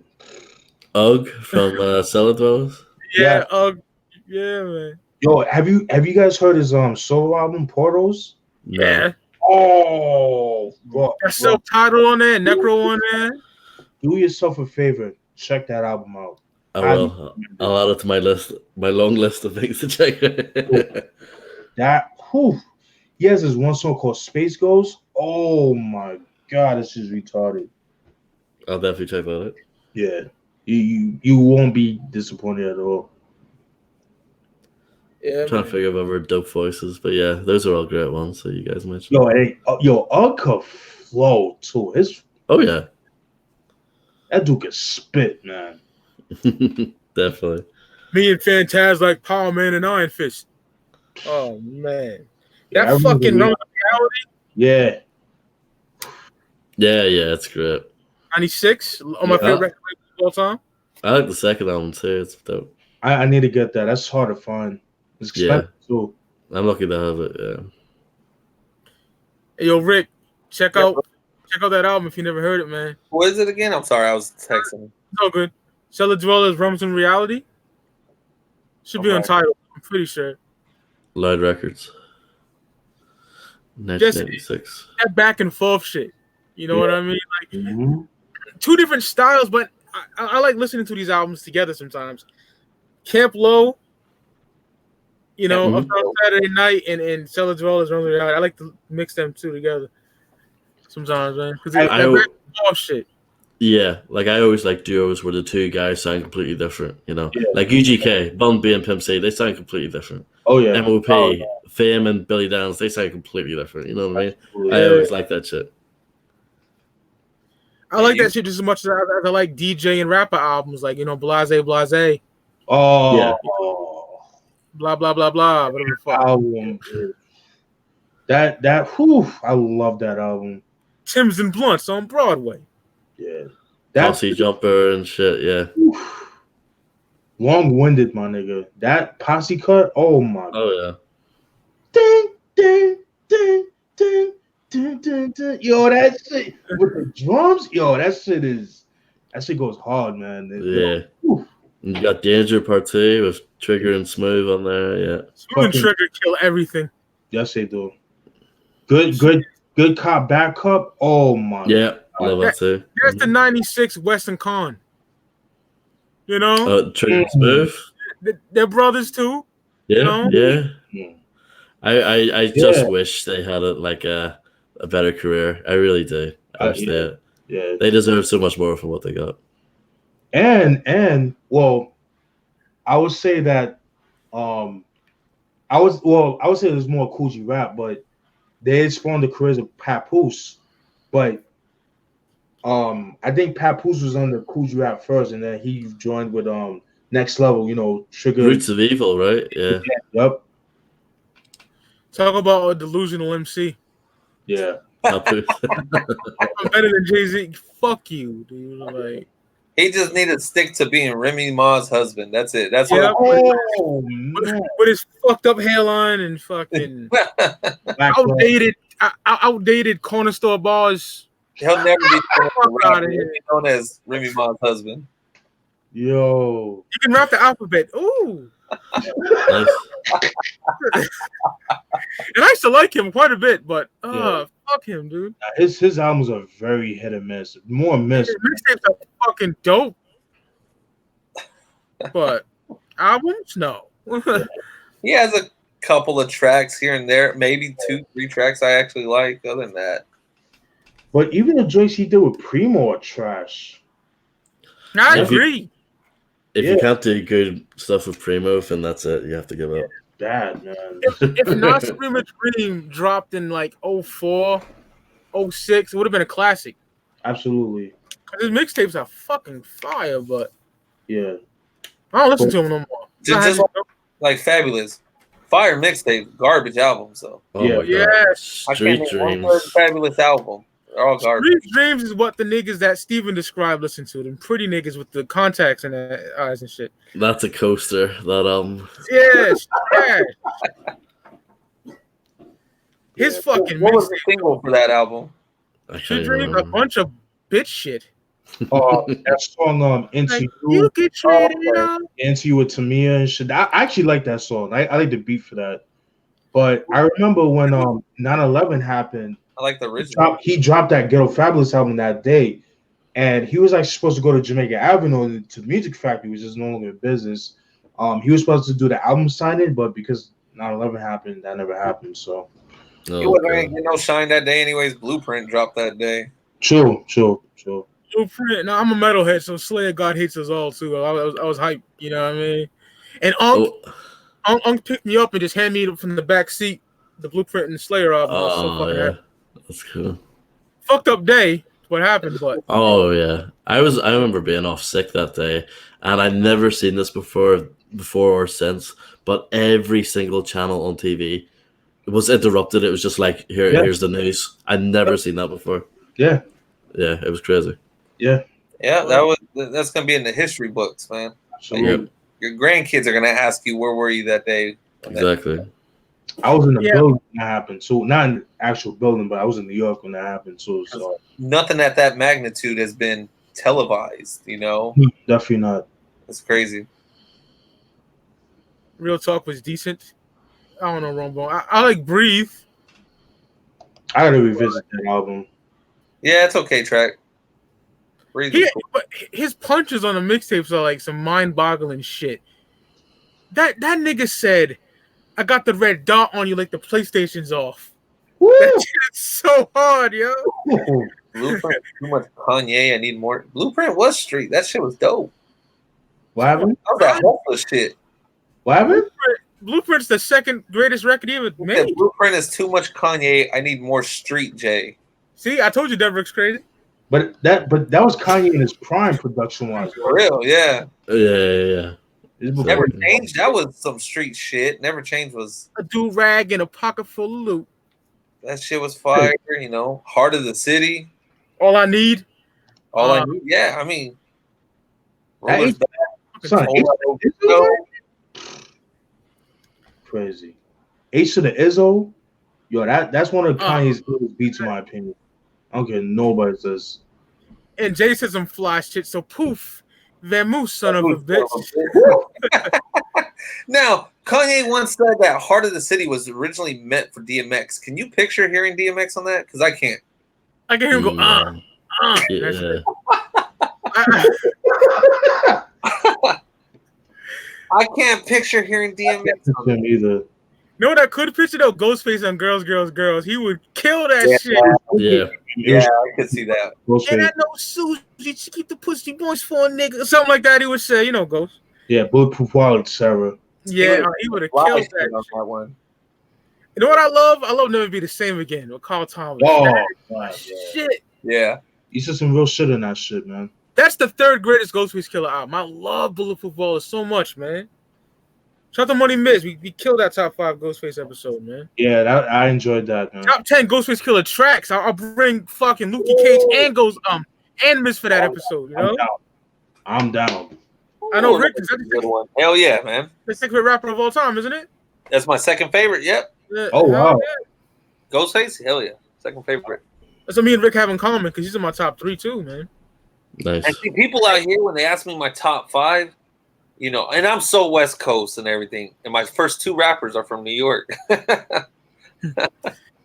Hey, yo, Ross, who's your favorite Wu member? I forget. Was it RZA? I can't remember. Yeah, it's like a toss up between RZA and Method Man, even though they have like the worst solo careers out of them. It's a shame. Steve's all about meth too, right? Yeah. Gotta go with Ghostface, man. Ghostface. But Ghost is more consistent. He has a better body of work than everybody Oh, else. yeah. When I was a Yeah. little kid in '95, I think it was Method Man for me too. Yeah. But once I heard Cuban Links, like my uncle played that like it was a religion. Niggas in the project played that. You know what I mean? Yeah. So it became Ghost shortly after that. You know? Timeless music, man. Timeless music. Yeah, that Ghostface top 10. I want to get the fuck you mean on there, man. Podcast. Yo, I'm down. Let me know. Yeah, man. Hell yeah, that should be crazy. Top 10 J2, yeah. I'm down for that too. Oh, you know damn well I'm ready for that. Expect a lot of pre-Beyonce J to be on that list. Oh, of course. Yeah. Oh yeah, most definitely. Yeah. Expect a lot of Reasonable Doubt. And I know Ross would do Ghetto Boys with me too. That'd be fucking dope. You know, Oh, Scarface. Oh, yeah. I'm down. My Lifetime Volume 1 or I Am Volume 1. Oh, dude. Yeah. I was the other last week. I was listening to Rap Game, Crack Game, yo. Oh, the back and It's forth. fire. Yo, Sauce Money and yo, Jesus Christ. Face Off. Rap Game, Crack Game, Rap Game, Crack Game. From Volume 1. Yeah. That album gets fucking tarnished because what's that song? Every time I think about that album, I think about this, dude. Yeah. Everybody Does Sunshine. I think I about hate this every time I think about Yeah. Volume 1. Yeah. That's Classic DVD right there. soundtrack is dope too. What do you Yeah. hate, Sunshine? I hate that song. I love when the nigga said her tits firm like Foxy Nas and AZ. I love the song. The video is stupid as fuck. Oh, it is gay, yeah. The video fucking kills it, man. Roller skates and shit, and fuck Jay with the shiny suit. And again, that was Jay trying to hop on the Diddy bandwagon. You know, it's Yeah. like, But damn it, man. one of the worst Jay-Z songs of all time is I Know What Girls Like. Oh, Oh, my Yeah, Oh, fucking Bud I won't say that's the worst, But yeah, that's pretty up there as one of the worst ones. It's the worst for me, bro. Now I gotta go with that Mariah Carey track he did on fucking Volume 3. It's the things that you do Yeah, that make you, oh my God. Best songs I've ever heard. Yeah, I have to. Yeah, He's mine. fucking hate that shit. Sing that song either. What is that sound? I don't know. It's not good. I'm I hearing don't it know too. what the fuck that is. Is it me, huh? It's gone. Yeah. Oh, there it is. It might be. There it is. Yeah, it's Steven. Yeah, I don't know what that is. Yeah. Once you mute him, it went away. It's not too bad now. Nah, it's gone down a little bit. It's probably because I got like the AC. Yeah, we could barely hear you. Yeah, you can't hear me now. You're like a lot quieter. Yeah. Very faded. What the fuck? It's all good. I'm enjoying this. I might, if y'all gotta go, you gotta go. But I want to stay here for a little longer. Oh yeah, no, I don't mind. It's the weekend, so. Fuck it. Oh yeah, fuck it. Worst Jay-Z song you know? I got it with Rick Ross. Was that off Magna Carta? I I thought that was dope. can't remember that. Landed in Rome, nigga. I like Heaven on that. Banging. I'm 6'3". I can't fit Nickels and dimes in. on that one. Nickels and dimes is my shit off Magna Carta. I never got into. What happened, Steve? Tom Ford. I love that song. I love Tom Ford. Well, I gotta listen to it. I don't remember it, to be honest. I have the CD. I actually have it too, believe it or not. That was a charity shop find. Every single Jay-Z album I own is a charity shop find. Damn. Which is impressive. I own pretty much his entire discography. Yeah, I got like 3 copies of Magna Carta. Oh wow. Damn. Well, I got the Digipack and then the regular one that was from a different country release. I want to say Thailand or something. All right, okay, cool. I got that just collector's reason, man. Yeah. I didn't like the packaging of Magna Carta. I hate when they bring out some fucking fancy shit. I'm in the car trying to get this shit out. It's stupid. Yeah. Yeah, exactly. Keep it simple, man. Keep it simple. Encore with Linkin Park was trash. Lincoln Park. These phone niggas. Jeez. I like cases like regular fucking plastic cases. Yeah, jewel cases dominate. Yeah, I love jewel cases. Fucking jewel case because with the Griselda ones and not just them, everybody right now doing their little fucking paper cases like this. I gotta worry about it flying out the fucking window when have my windows down. that's whack. Yeah. It's lazy. That's what they are. It's fucking lazy. Well, Yeah. I don't want a digi with a tray though. No, that's cool. Yeah. Digi with the tray though is cool. But when I get stuff like this, I fucking hate it. Oh man. Tom Ford sound like European club music. I can't even say nothing about it. I don't remember Tom Ford, yo. Hey, I remember it came out 4th of July, 2014, right? Or 2013. I can't even fucking 2013. Yeah. 13. And I was just smoking weed. And I used to have a desktop in my living room, right? Before I even had a laptop. Yeah. I was just sitting in my chair smoking. And I listened to it. I was like, yo, some of this shit is fire. But I'm not too crazy about the album, but there's some bangers on there. The one song I can't stand is Picasso Baby. Like so. Oh god. I remember the little, but Picasso. Steve was hilarious, dog. No, I'm an asshole. Heaven, though. Heaven's my favorite. That was dope. Jay-Z album I can't stand. I don't remember. It's Blueprint 3. I don't fucking like that album. Oh my god, there's only like 3 songs I like from that. I loved it, man. I hate it. Got back from Iraq maybe a week before it dropped. And yeah, like 4 days before it dropped. Yeah. I had Cuban Links 2 in my hand. I had that in my hand too. I'm like, should I get both of them? I'm like, no, because I heard the leak of Blueprint 3 and I put it back. And then I just got Cuban Links 2, which dominates that. So much better. On to the next one. We had Run the Town playing that out there in Iraq when we're on missions. Oh my god, when that single came out, because I downloaded it out there on one of the computers, we're playing that song over and over out there. Yeah. Something CNN. about riding through Iraq getting shot at while playing Run This Town. That shit's fire. No doubt. I know why you would like it. Yeah, because we was running that fucking city where we're in. We're like, it's ours. Invincible or the Locks recognized as both primo joints. Invincible for me. Yeah, that shit's so hard. Recognize is hard though too. Oh, Yeah, it is. I love I go with Locks on that one. I'm gonna have to go with Locks on that one, man. Yeah.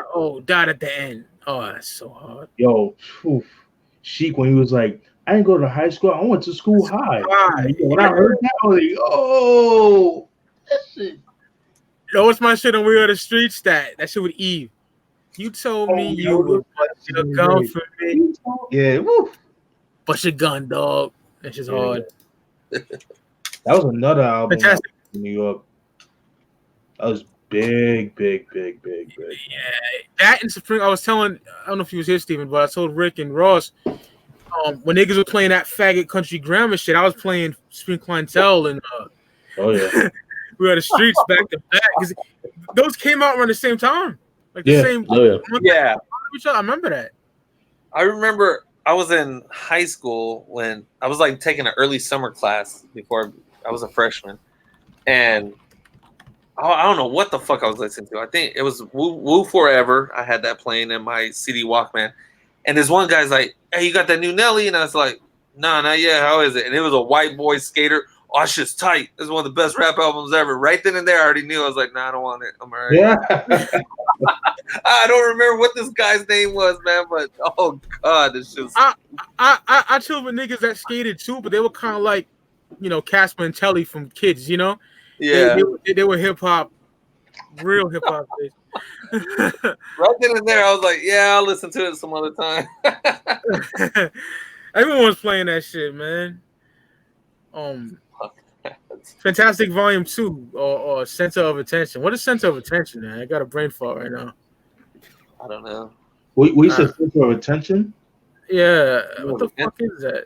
I. Yeah, the Pete Rock. Yeah, Faking Jackson, all that. Yep. Fantastic Volume 2 for me. I'm a Volume 1 guy, but Yeah, I'm Volume 1, but Volume 2 is dope. that's Jay Dilla's dusty boom bap basement shit, Big facts. Straight on Death Row, I got my mom made up. Stranded on Death Oh, Row. Stranded on Death Row for me. Yeah, same. What was it? Stranded on Death Row versus what? Got my mom made up. Stranded Death Row crime. Yeah. Games Bushwick LAX. Bill. Rick Ross deeper than LAX. Come on now. LAX. Come on now. I like Deeper Than Rap by LAX. I just ordered his Born to Rap CD. I ordered that one. Yeah, I got to get that. Comes out in March, right? Finally dropping. Yeah, I mean, fucking almost a year later. So is when he's supposed to retire? He's not gonna retire. That's what I'm saying. Like, I love Game, but he can be a fucking faggot sometimes. See his hair now? What he look like right now? He looks stupid as fuck. He looks- I need to look this up. He's got Man, look it up. bleach bro. blonde hair. He had he the got- Kobe fucking And A on his forehead. over his fucking face or somewhere on his face. Oh, He just look retarded. It's like, stop, man. what he has on his face? the number 8. He got Kobe's the number 8, but like it's like sideways, like the infinity sign type shit. Like, come on, game, you stupid. Yeah, I'm a Kobe fan. I was hurt. I'm not gonna go get the dude tattoo right now. I hate when everybody runs and does that, man. Yeah. I hate that shit. Because you know what? I can't see myself getting another dude picture tattooed on me. That ain't gonna happen.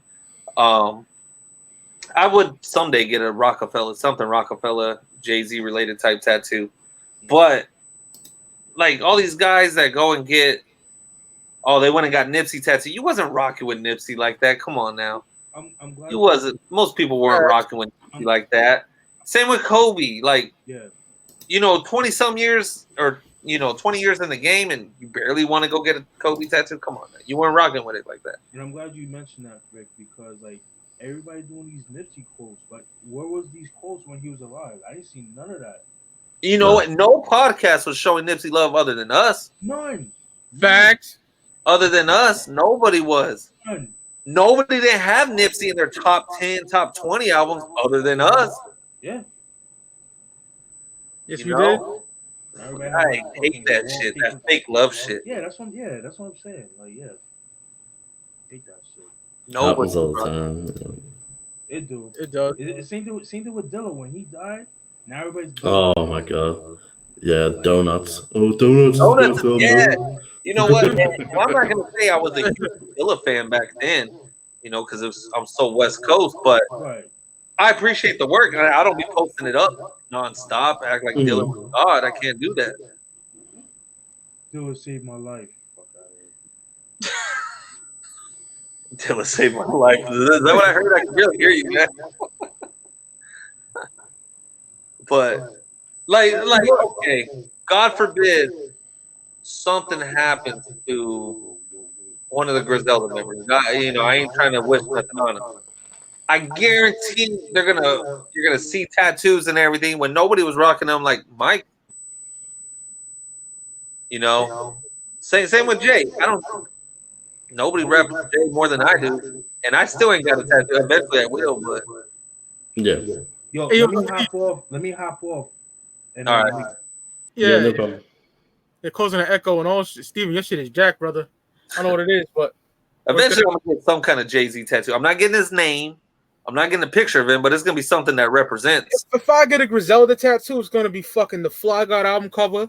See that's dope. You're not gonna go get a picture of fucking West Side Gun right on you. You know, Yeah, No, it's like, come on, man. they're my second favorite crew of all time. Like Right. they like made me fall in love with hip hop again. Newest shit. You know what I mean? Like, so yeah. Yeah, I want to get something Rockefeller related eventually. Just don't know where I would put it at. Hell yeah. Yeah, Yeah. Rockefeller means a lot to me too, bro. That early wave. Right. You know? I mean, it was a lifestyle back then. It was a hustler's lifestyle. Not too big on it. They said Doggy Style versus Victory Lap. Oh, I gotta go with Doggy Style. But yeah. they're totally different albums. Yeah, you can't compare Doggy Style to Victory Lap. Yeah, you want on that. Victory Lap is like what, 2 years old, though. yeah. And not only that, but the significance that Doggy Style had, like the shit that he went through, the murder trial, and you can never compare that. Sorry, I like Victory Lap, but what Doggy Style has, the history behind it, nah. Yeah, no, it's too. I mean, shit, 93 to 2018, wholly different time era, different era. Years, man. Holy shit! Shout out to Lunchbox. He's right about that one. What do you say? Mike was the only person on YouTube reviewing Griselda crying Apple. Yep, that's true. Yeah, very true. Before Speak to Cloud, I was reviewing Fly God and all that shit. What's your thoughts? It's like 2016, 2017. Yeah, I remember that. Yeah. We don't have thoughts on Eminem's last album because we don't even acknowledge it. I didn't even hear it. It's garbage. I know some, and I mean, I've heard that some people definitely like it more from the last two, but that's not sound. No. I'm just gonna leave it alone. I'll probably hear it someday, but I'm in no rush. The first track, I was impressed, and then after that, I went downhill fast. Okay. real fast. Yeah. No, I'm good. I did like when he got at Lord Jamar, though. I like that. Saying that, if it's true about him, being a guest in hip hop or whatever, then, G-Rap and Rakim would have him mopping floors or something. Some shit like that. He obviously puts it way flyer than that, but I agree with him on that for sure. That's the fucking track with like Joel Ortiz and yes. and all that. Yeah. I didn't hear it. He spends too much time on Eminem. Yeah, he does. But it's that Vlad shit. They do it for clicks, man. Yeah, fuck that fucking dick. I get if you don't like him, like, don't even acknowledge it. Just let it be. That's all it is. It's like Vlad just picks on like Eminem, Nas, Ice Cube. Like I don't know, just picks on those three people and just mines as many clicks as he can out of them. What do you say about Ice Cube though? Oh, like, but he wasn't a real gangster, and like, Some Russian. around the time like when Straight Outta Compton the movie came out, like he was interviewing a lot of people and just kind of shitting on Ice Cube and stuff. Now, I don't think Cube was out there slinging dope, doing drive-bys. No, I don't think he was no punk either. Yeah, that's he was definitely no pushover. Definitely not. The nigga fought above the law and shit. You know what I mean? Yeah. You know, so he's down for his shit, but he wasn't out there slanging on the corner. Yeah. You know, if that's what you consider gangster, then cool, consider it like that. But or Jamal, he's an idiot. Vlad has a crush on too. Vlad has a crush on anybody. God, Vlad's interviews are annoying. Yeah. There's a couple decent ones, you know. Like the one with King T is pretty good, but like, yeah. Never watched that one. He did do one recent one I did watch all the way through too. I was surprised I did. I totally forgot who it was though. The ICP one's pretty good, but I think ICP always do a good interview though. If that makes sense. Yeah, they do. Just doing interviews alone is a gift. You gotta know how to talk, how to conduct yourself. You gotta learn to listen to the questions. That's a gift in itself. Not everybody can do that. I saw the one I'm talking. He did a King Tone interview of the Latin Kings. Yeah. That was a real dope one. That was a real dope interview. But King Tone didn't fall for Vlad's bullshit. He did it the right way. Yeah, I seen the Shaheem interview. It was not all of it, but some parts. When Shaheem said he was close to Big L, right? And Vlad said, "Did you cry?" Yeah, I hate when you ask that question. And Shaheem's like, "Of course I cried. He's tatted on my neck." You know? That's so insensitive. You know what I mean? When he talked about Big Duke and Sick Jack and Psycho Realm, you know, he brought up some shit. Oh, did you cry when Big Duke got shot? Well, fuck, dude, that was his brother. He was there. What kind of question is that? Like, and nobody. I mean, there's people like I think Conway has said some shit back. Other people have said some shit back. I want to see the person that just, you know, get up and slap him, because when you said jacking, it's like, dude, what the fuck you think, man? That's my brother, of course. Yeah, Rick Ross' crew broke his ribs or some wild shit like that back in like. I heard about that. Yeah, I heard about that. Yeah. Fucking Vlad. Sensitive, man. Yeah, I like with the Sick Jacking one. He asked a question about the Rampart thing. He's like, I'd rather not talk about that. I'm glad he said that. Right. You know? And that's why that interview was so short, because Sick Jacking wasn't calling for none of his shit. If Speaky Clout ever blows up, which be fucking amazing, he interviews us. Oh man, I'll tell him to suck a dick real quick. You know, it's gonna be one interview, one episode, like, because he usually does like 13 episodes per person. Right. He's just getting stomped out. There's a reason why he doesn't show his fucking face no more, because he'd get stomped out. Vlad acting like rappers ain't supposed to cry. Yeah, man, everybody cries, man. Right? I bet he cried when he got beat up, man. I mean, everybody cries, man. That's just being human. Yeah. It's like he lives in such a fantasy world, like, you know, he really does. Like he really thinks that, like, if he was supposed to NWA, like they actually live that life. Like, they hang out in you know, lowriders every day. They pick up bitches and fuck them. I'm sure Eazy-E did. He was Eazy-E. I think dope dealer. Eazy-E, MC Ren were the only real gangsters in that whole group. Everybody else, no, but they were dope MCs. Yeah, exactly. NWA, man. They get a lot of love, but then again, I think they're underrated in some way too. Big time. You know, I mean, in a funny way. You know what I mean? Especially niggas for life. Oh yeah. Oh god. Oh, okay. We were talking. Where was it? I was doing army training, and somebody said, "Who had the bigger impact on hip hop, Jay-Z or Dr. Dre?" and everybody was saying Jay-Z, but I'm like, you forget what Dre's done with NWA, what Dre did with The Death comic. Row, Yeah. what Dre did with Eminem and G Unit, and now Kendrick and Game and all that shit. Shit, Rick. If you want to go even deeper, I would say pretty much like Ruthless Records. Yeah, I mean, Both was in harmony, even though that was more Eazy-E's stem of things, played a but big part. you know, Shout out to Captain Flannel in the building, fellow Bender boy. We taking over the fucking YouTube community. And Dre, of course, was a big part of like the DOC's album and stuff like that too. So. Oh man, it's one of my favorite albums of the late '80s. And you know what's great? I saw an interview where Jay-Z said that's the biggest what if of hip hop. Yeah. Jay-Z said, what if DOC never lost his fucking voice? That's like his biggest thing. Jay-Z's such a fan of DOC, man. God, yo, you know Kill, right? Form, you know Kill, Steven, right? Of course. Obviously. That nigga said, Toy Story 4. I guess one of the characters lost their voice, and he's like, I wish that you could do that in hip hop, like DOC Common give DOC his voice box. So like that, I was dying. Nigga. That shit was, I was just Kills is the funniest shit, dog. Yo. Yeah, the Formula, that's such a badass track. I love that track. The Formula, yeah.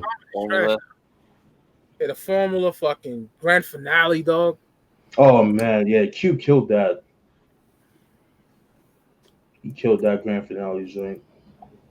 Not sure they'd be a Jay-Z without NWA. No. Huh? No. Jay-Z would have still been around without NWA. I don't think so. I agree with Flannel.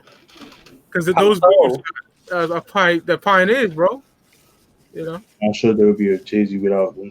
I mean, because he was on the Big Daddy Kane and Jaz-O. Jaz-O, they're around the same time already. Yeah, but as far as like stardom, that's different. You know what I mean? Because NWA, when they first started, they started independent. But I think my nigga saying they paved the way for like hip hop. Period. You know what I mean? So, well, true. Yeah. I think they paved the way for like gangster rap, not hip hop, because hip hop was already around before NWA. I would say this with NWA. I think they paved the way how we express ourselves. Like they don't give a fuck. They don't express themselves. For them, who was cussing like that, dude? Exactly. Yeah, little shit here and there. Right. We listen straight out of Compton. It's motherfuck this, motherfuck that every fucking 5 minutes. Right. Which I love. Right. You had Ice-T and shit, but he wasn't cussing like that. You know what I mean? Right. Like shit like that. Just in the production from Dre was very fucking. Jay even fucking did, what is it? Bitches and Sisters and shit like that. Mm-hmm. Right. He was definitely influenced. You know what I mean? No, I get it. Yeah, influence a little bit, but I think if NWO wasn't around, Jay would have still been Jay. Yeah. Because true. Without NWA, you wouldn't have Biggie now, and Jay was more influenced by Biggie than he was anybody else. He was under Kane. I guess he was. He's on fucking Show and Proof, but he was more under Jaz-O, nigga. Yeah. Right, and they were around already at the same time as NWA, the 80s. Hawaiian Sophie fame, that faggot shit. Yeah. And fuck not you, Rick, but Jay-Z fans, I fucking hate some of them, man. Oh god, yeah. Oh my goodness. Nas too. I felt, and Nas in my top 3, but once that Lost Tape 2 came out, that shit is trash. Except for that one song. What's that stupid song? Shit is, and now I know why they're leftovers. Shout out to what's that China song or whatever? What was it? Fuck. They had one real stupid song on there. Garbage. And Nas's Kanye album, garbage. Like I bet you it's gonna be a few years before we hear from Nas again. I actually saw something. I don't know, just some like random story that maybe he has something coming out soon, but I don't know how true that is. But I just saw that written somewhere randomly. But. Yeah, I never. Never liked fucking Nasir. Shit's trash. Yeah.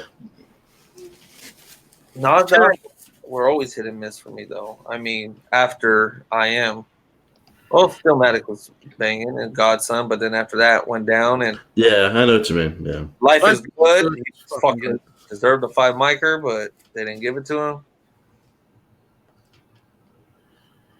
Yeah, Nas has disappointed me over the years. He can fuck off. Yeah, DeBoer. Yeah, Same thing with Ghostface. Ghostface is Oh. fucking garbage now too. Tanisa was a stupid song, or Tanisha, whatever the fucking song was called. Yeah, that whole shit is trash. Haven't heard it. What happened, Ross? I haven't heard it, so. Oh, good. Don't hear it. Asia, she from Asia or some shit like that. No Dre, no G Funk. No Above the Law, no G Funk. Yeah, Layla. No Cool 187, no G Funk. Dre definitely. Yeah, He perfected it. That shit. He perfected it. I'll give that. And he popularized it, obviously. Yeah, he commercialized the shit out of it in a good way, you know. But yeah, he even had his influences. That damn dog. I'm sorry, KRD, but EPMD is not G-Funk. Sorry. Right? What the fuck? What? They did it a little bit. A little bit. They did. Well, it's just a funk sample, you know what I mean? That Yeah. more bounce to the ounce or whatever, you know what I mean? What's wrong Whoa. with Ghostface? That Ricky fucking sucks now. He doesn't. He's lost his voice, hasn't he? Isn't that I'm gonna like log the main off problem? right now. This dog's going nuts. Yeah. Off the house. All right, brother. It was cool seeing y'all. Oh man. yeah, Another big top time. going again soon. Hell yeah, it was great having you. All right, everybody. I'll hit you guys up on the text message. All right, peace. My Thanks, brother. man. Yeah, Ghostface, he's like lost his voice, hasn't he? Yeah. Doesn't Yeah, sound okay. good. It's not good. Not 90, not solo wise, 96 to fucking Big 08. W. Yeah, that's my favorite Ghost. Yeah. I agree.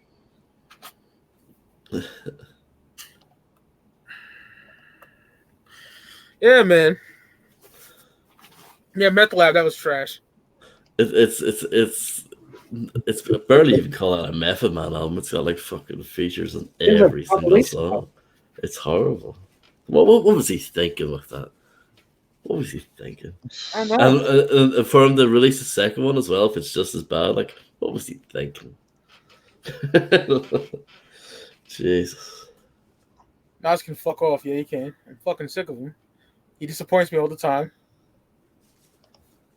It is in my top 3, but fucking, oh, that fucking Lost Tapes 2 was just trash. Even though it's not a studio album, but it's still trash. Nasir was fucking garbage. Now let me ask you something. Would you, if you had to, Yeah, would you choose Lost Tapes 2 over Nasir? yeah. Okay. That ain't saying too much, but yeah. It's real lazy shit. Right. Like, quote my nigga Kill Again. Oh, shit. Shout out to Captain Flannel, brother. Yeah. Yo, Flannel, hold on. This motherfucker right here is one of the greatest Bay Area albums ever. Oh man, I'm so mad that you got that. It's amazing. Yo, that you still ain't learned, my nigga. Woo. There's a blue board on my shoulder. Can you kill it? Can I kill it? Shit's hard. Now pass me the zigzag so I can roll a blunt, so I can roll a fat one. That shit is hard. Yeah, recipes to Hitman and Mr. C. see, yeah. He said, I got the scope on me, but I don't need it for mouthwash or some crazy shit like that.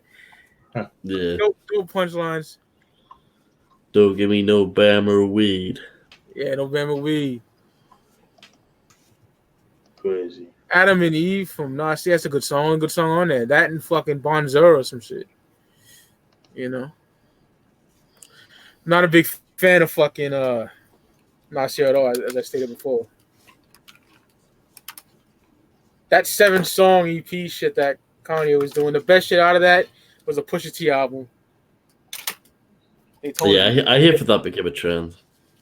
Yeah, that's whack. It is.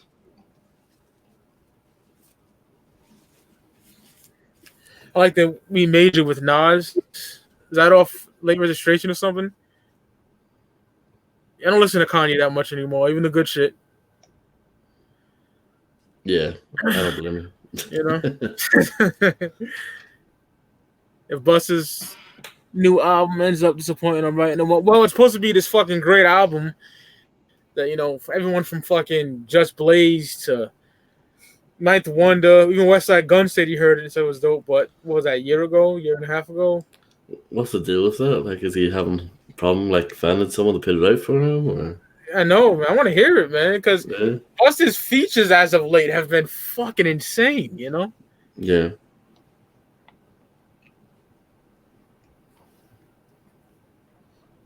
My bad if I'm quiet. I'm just like deleting like Oh, man, good. Google Drive. No, it's no problem. RZA ruined the Better Tomorrow. I wouldn't go that far. Wasn't entirely his fault. I mean, I like that album better for most people, but I mean, it's to put it all the blame on RZA. I don't think that's fair. You know what I mean? Oh, and Better Tomorrow. Yeah. Yeah, that album I couldn't even get into.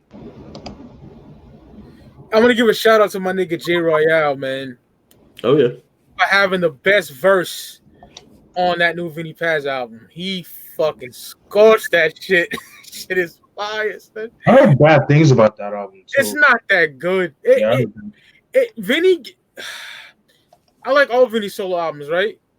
But Mhm. he gets kind of repetitive with the 40 on him will leave you leaking. And he's at the same punchlines, you know what I mean? yeah.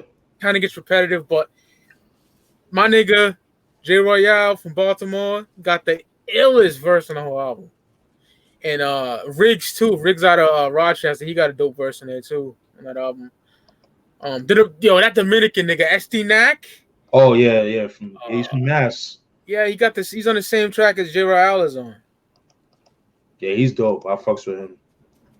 Shout out to Ross for buying the Ivy Stoop as well. That's so cool. Okay. Because that's a classic album. I don't give a fuck. You know? That's the album. I have Caesars. Oh, Half Moon Caesars is my first song on the whole album. In Mortal Kombat 2, I used Liu Kang. The Fly Kick nigga. A A project. project. Yeah, yeah. What's that? What else? My shit over there. Vintage Garments. Yep. Walk with a Gun, Conway. Oh Yeah. So dope. That Vinny album looks rushed. How can an album look rushed?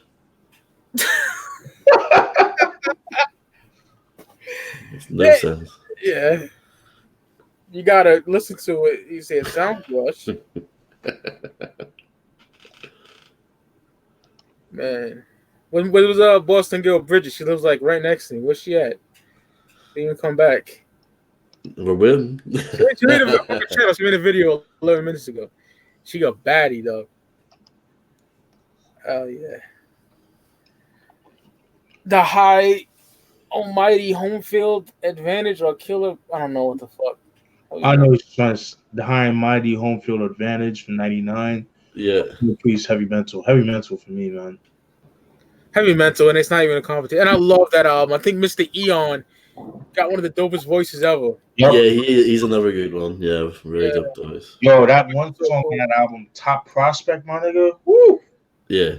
Oh my god, it's retarded. Yeah, that album's dope. Raucous, Yep. Yeah. And I like the Smut Peddlers joint as well. It was pretty good. Yeah, that's dope. Me and my nigga, we call him Fat Jesus, but his real name's Dave. Shout out to him. We talk about that album with Cade. Yep.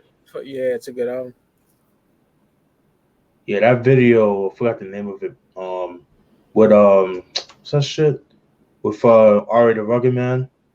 Yeah, that was my introduction to them. Yeah. That video was disgusting. Woo! I haven't seen it. I did. I can't really remember it, but yeah, she was wild.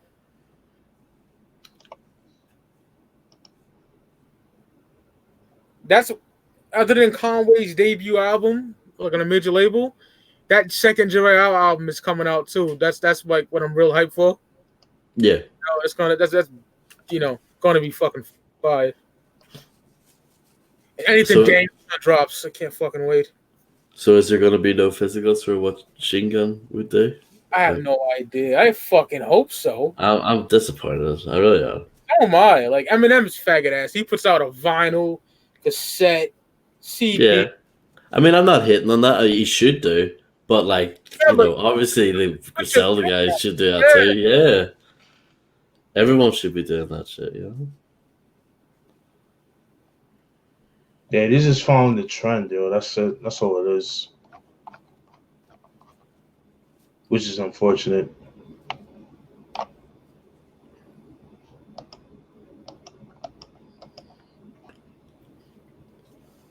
Yeah, I'm with you, Ross. I mean, Kara D. Yeah, he's definitely not top 5. No, fuck him. He can rhyme. But you don't have to put out. Yeah, And he's a fucking smug cocksucker too. I don't really like that nigga like that. Don't wreck it. Don't wreck it. Don't wreck The record. it. Unc was like, this nigga sound like Sylvester Stallone. I love it. yeah, you He do. does. He does. He's dope. Don't get it twisted. He can definitely rap. I'm just not a fan like that though. Yeah, Respect. The best thing he had is a compilation album. yeah. I was gonna say that the Legendary Volume 1. That's a great album. Yeah, it is. That Who's That Guy with Havoc? That shit is whoo. Soon Griselda will release CDs in paper sleeves. They already do. Yeah, they already do. I mean, it's better than nothing. You know what I mean? Y'all listen to Run the Jewels? Yeah. Yeah. I'm not like diehard like some niggas is, but I do fucking love those 3 albums, you know. I like the second one the best. Same. I know Steven not too crazy about Run the Jewels. I'm good on that. Killer Mike, though. Killer Mike's out there. Oh yeah. Yo, I'm stupid. I'm a fan of Company Flow and yeah. average shit though. But you know what's crazy? You know what's crazy? A lot of people don't know about that album. Like I've spoke to people personally. They say they love Run the Jewels, but then when I mentioned about Cole Vane and Company Flow, like he did that. I'm like, yeah. Oh, yeah, he's been around for ages. Yeah. Since the early '90s. Yeah.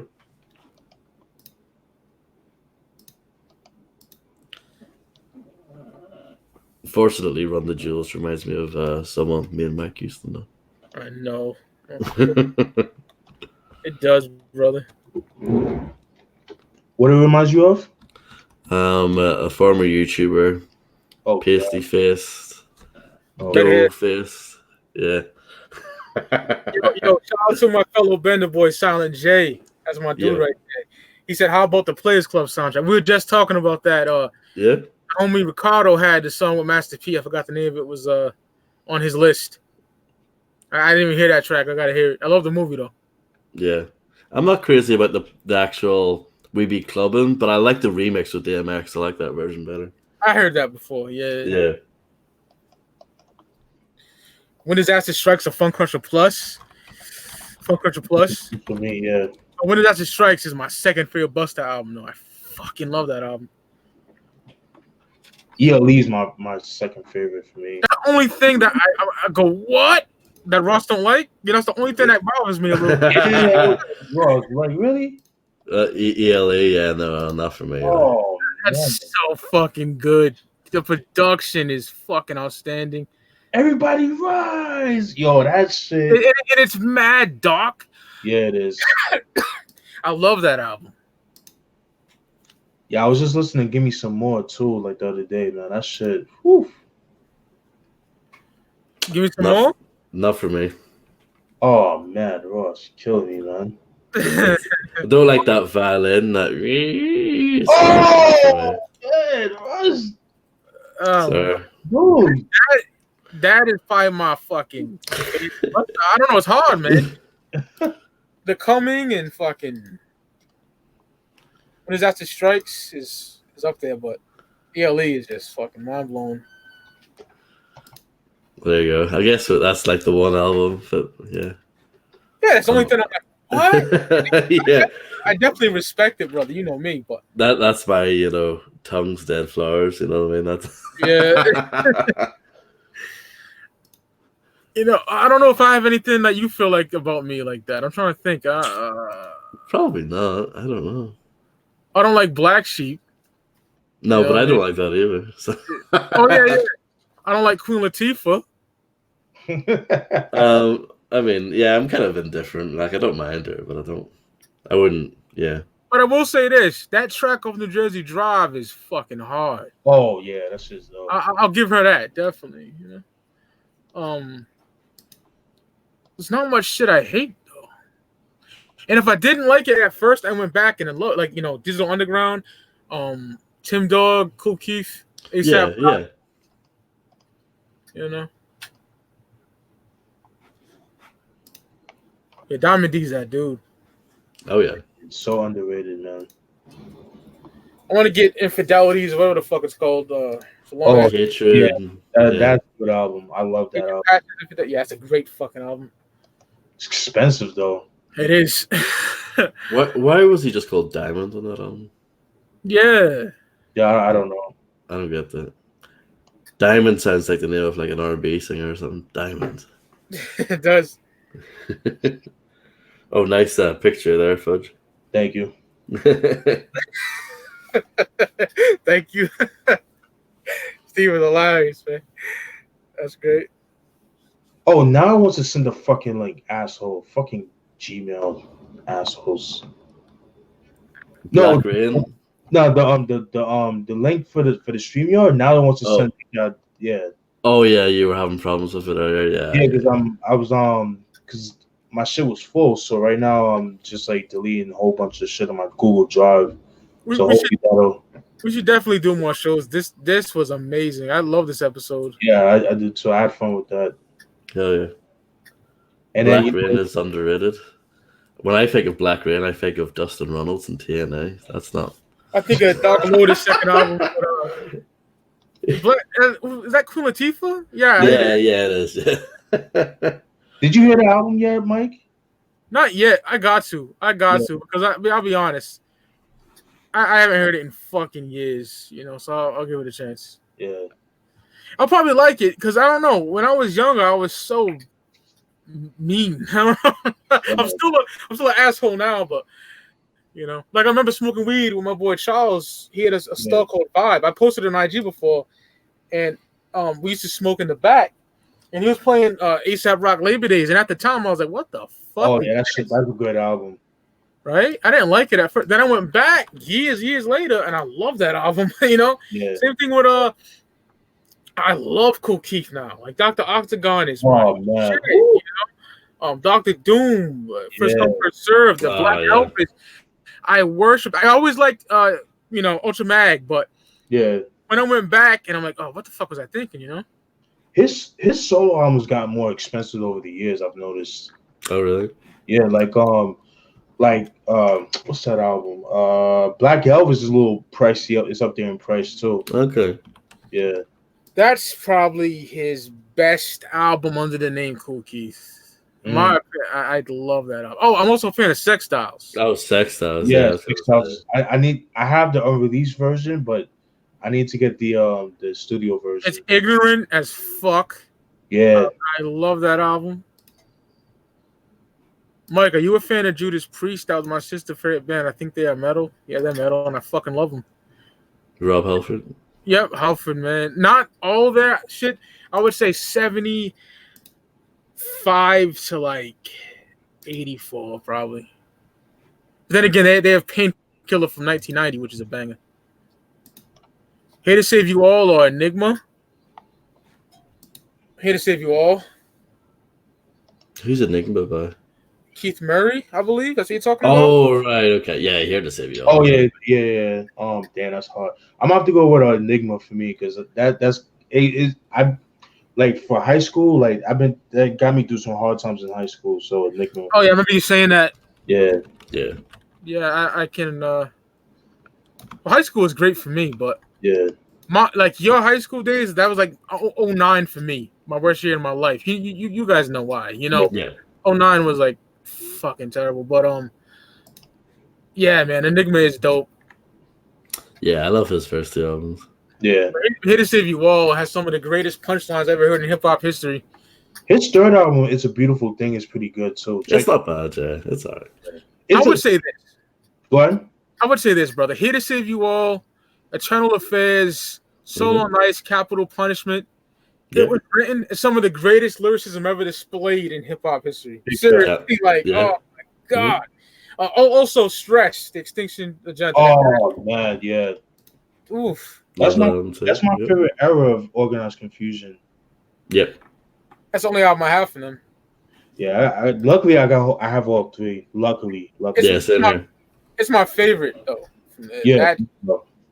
Shout out to Apathy. He worships that fucking album, you know. Yeah, man. And what I love about that album is the fact that they were doing all the production. Well, they did most of the beats themselves. Yeah, that's right. So I think Buckwild, he did Stress, he did Why, and he did a couple other joints on there, but most of the songs were produced by them themselves. Hey, yo, Ro, Go ahead. oh, my bad. No, my bad, Steven. I I was fucking gonna say one thing.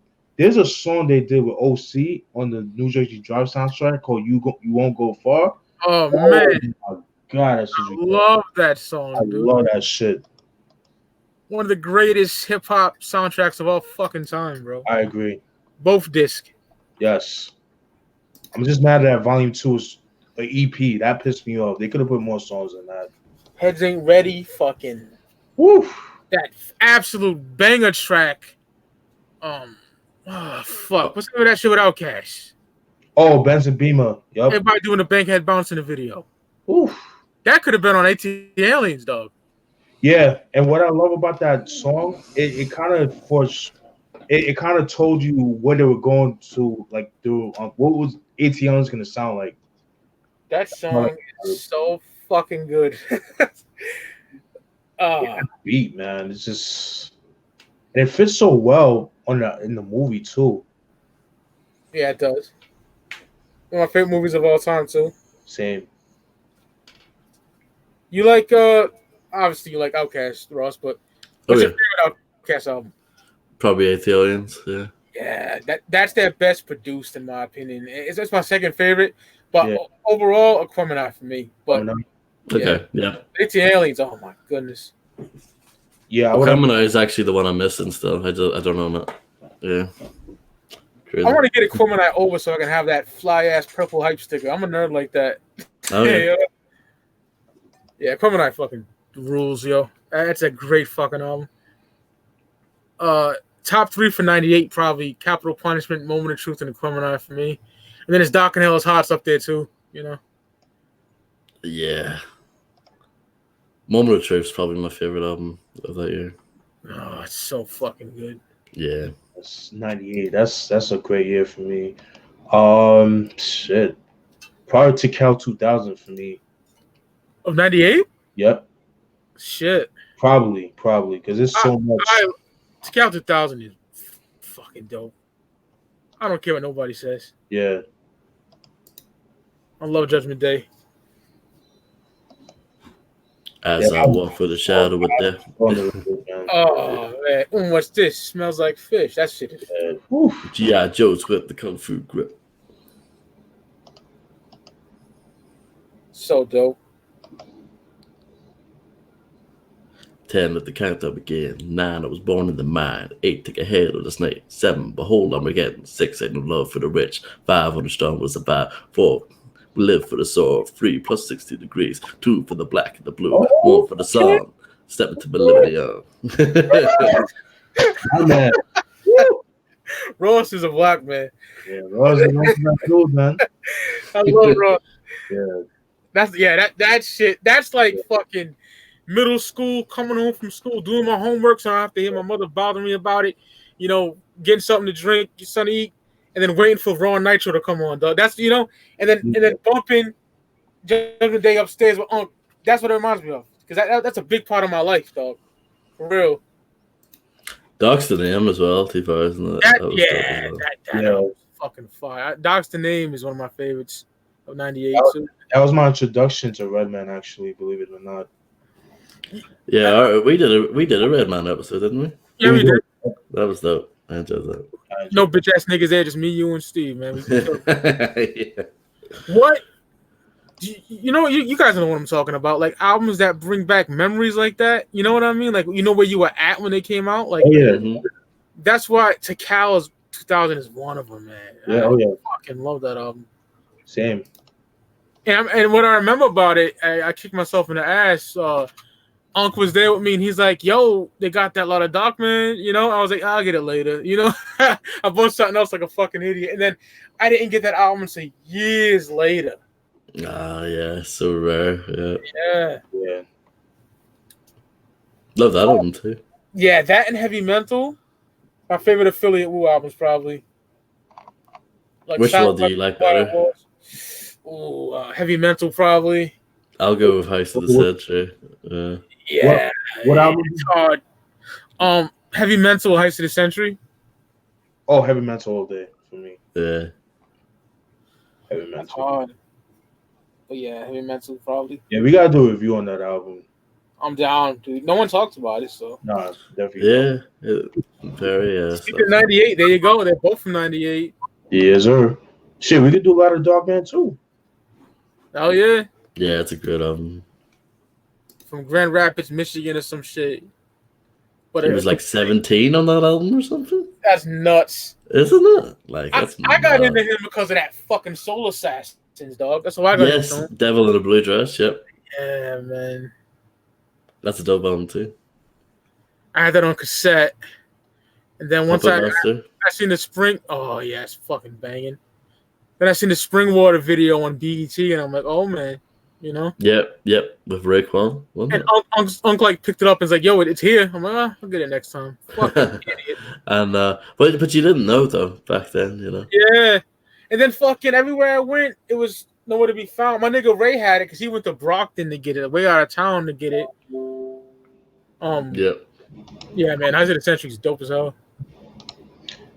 Fucking As the World Turns.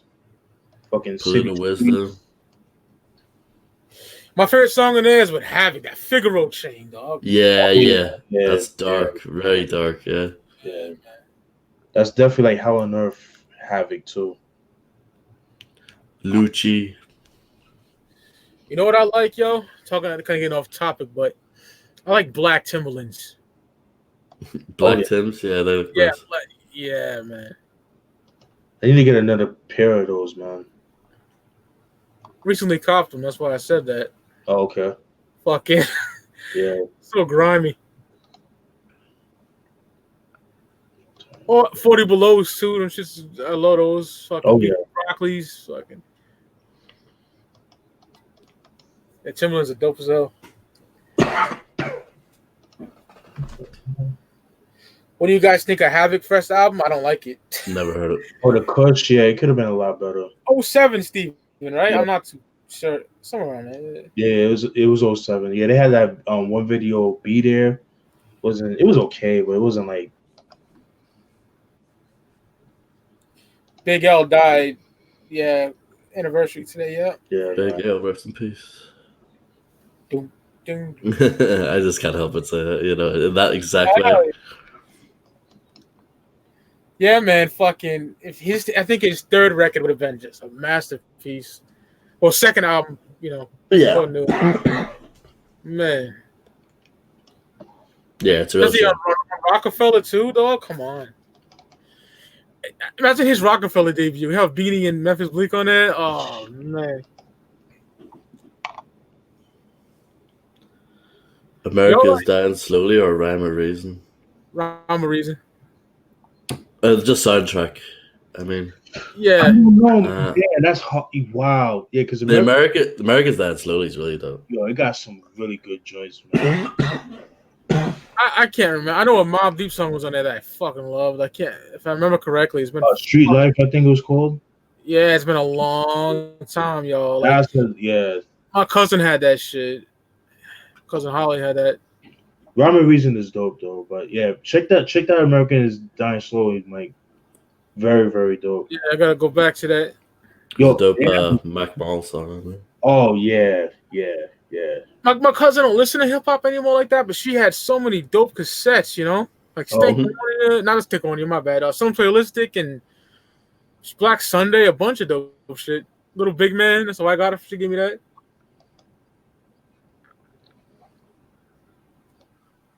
Bullworth. Nope. Hello, Steve. Hope he comes back. But yeah, Bullworth was, I don't know the soundtrack, but the main single was garbage. Oh, Ghetto Superstar, yeah. I actually don't mind that sound, to be honest. Well, for me, Ross, it was played so much. Yeah. For me as a kid, it was more like, oh, it's really cool seeing ODB on TV. You know what I mean? Yeah, for me, it was like, I come home from school, it's on.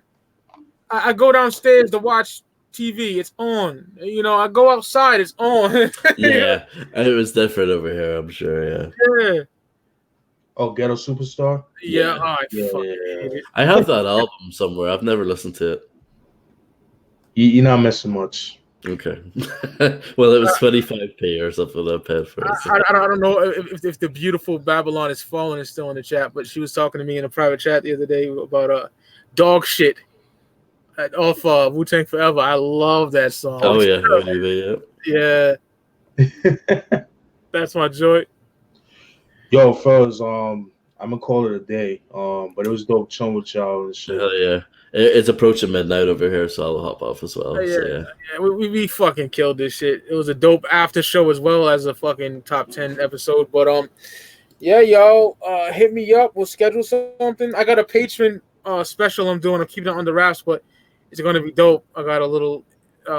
You can join that too, obviously. I'll hit you up in the messages. Only the Patreon dudes can get that. But all right, y'all.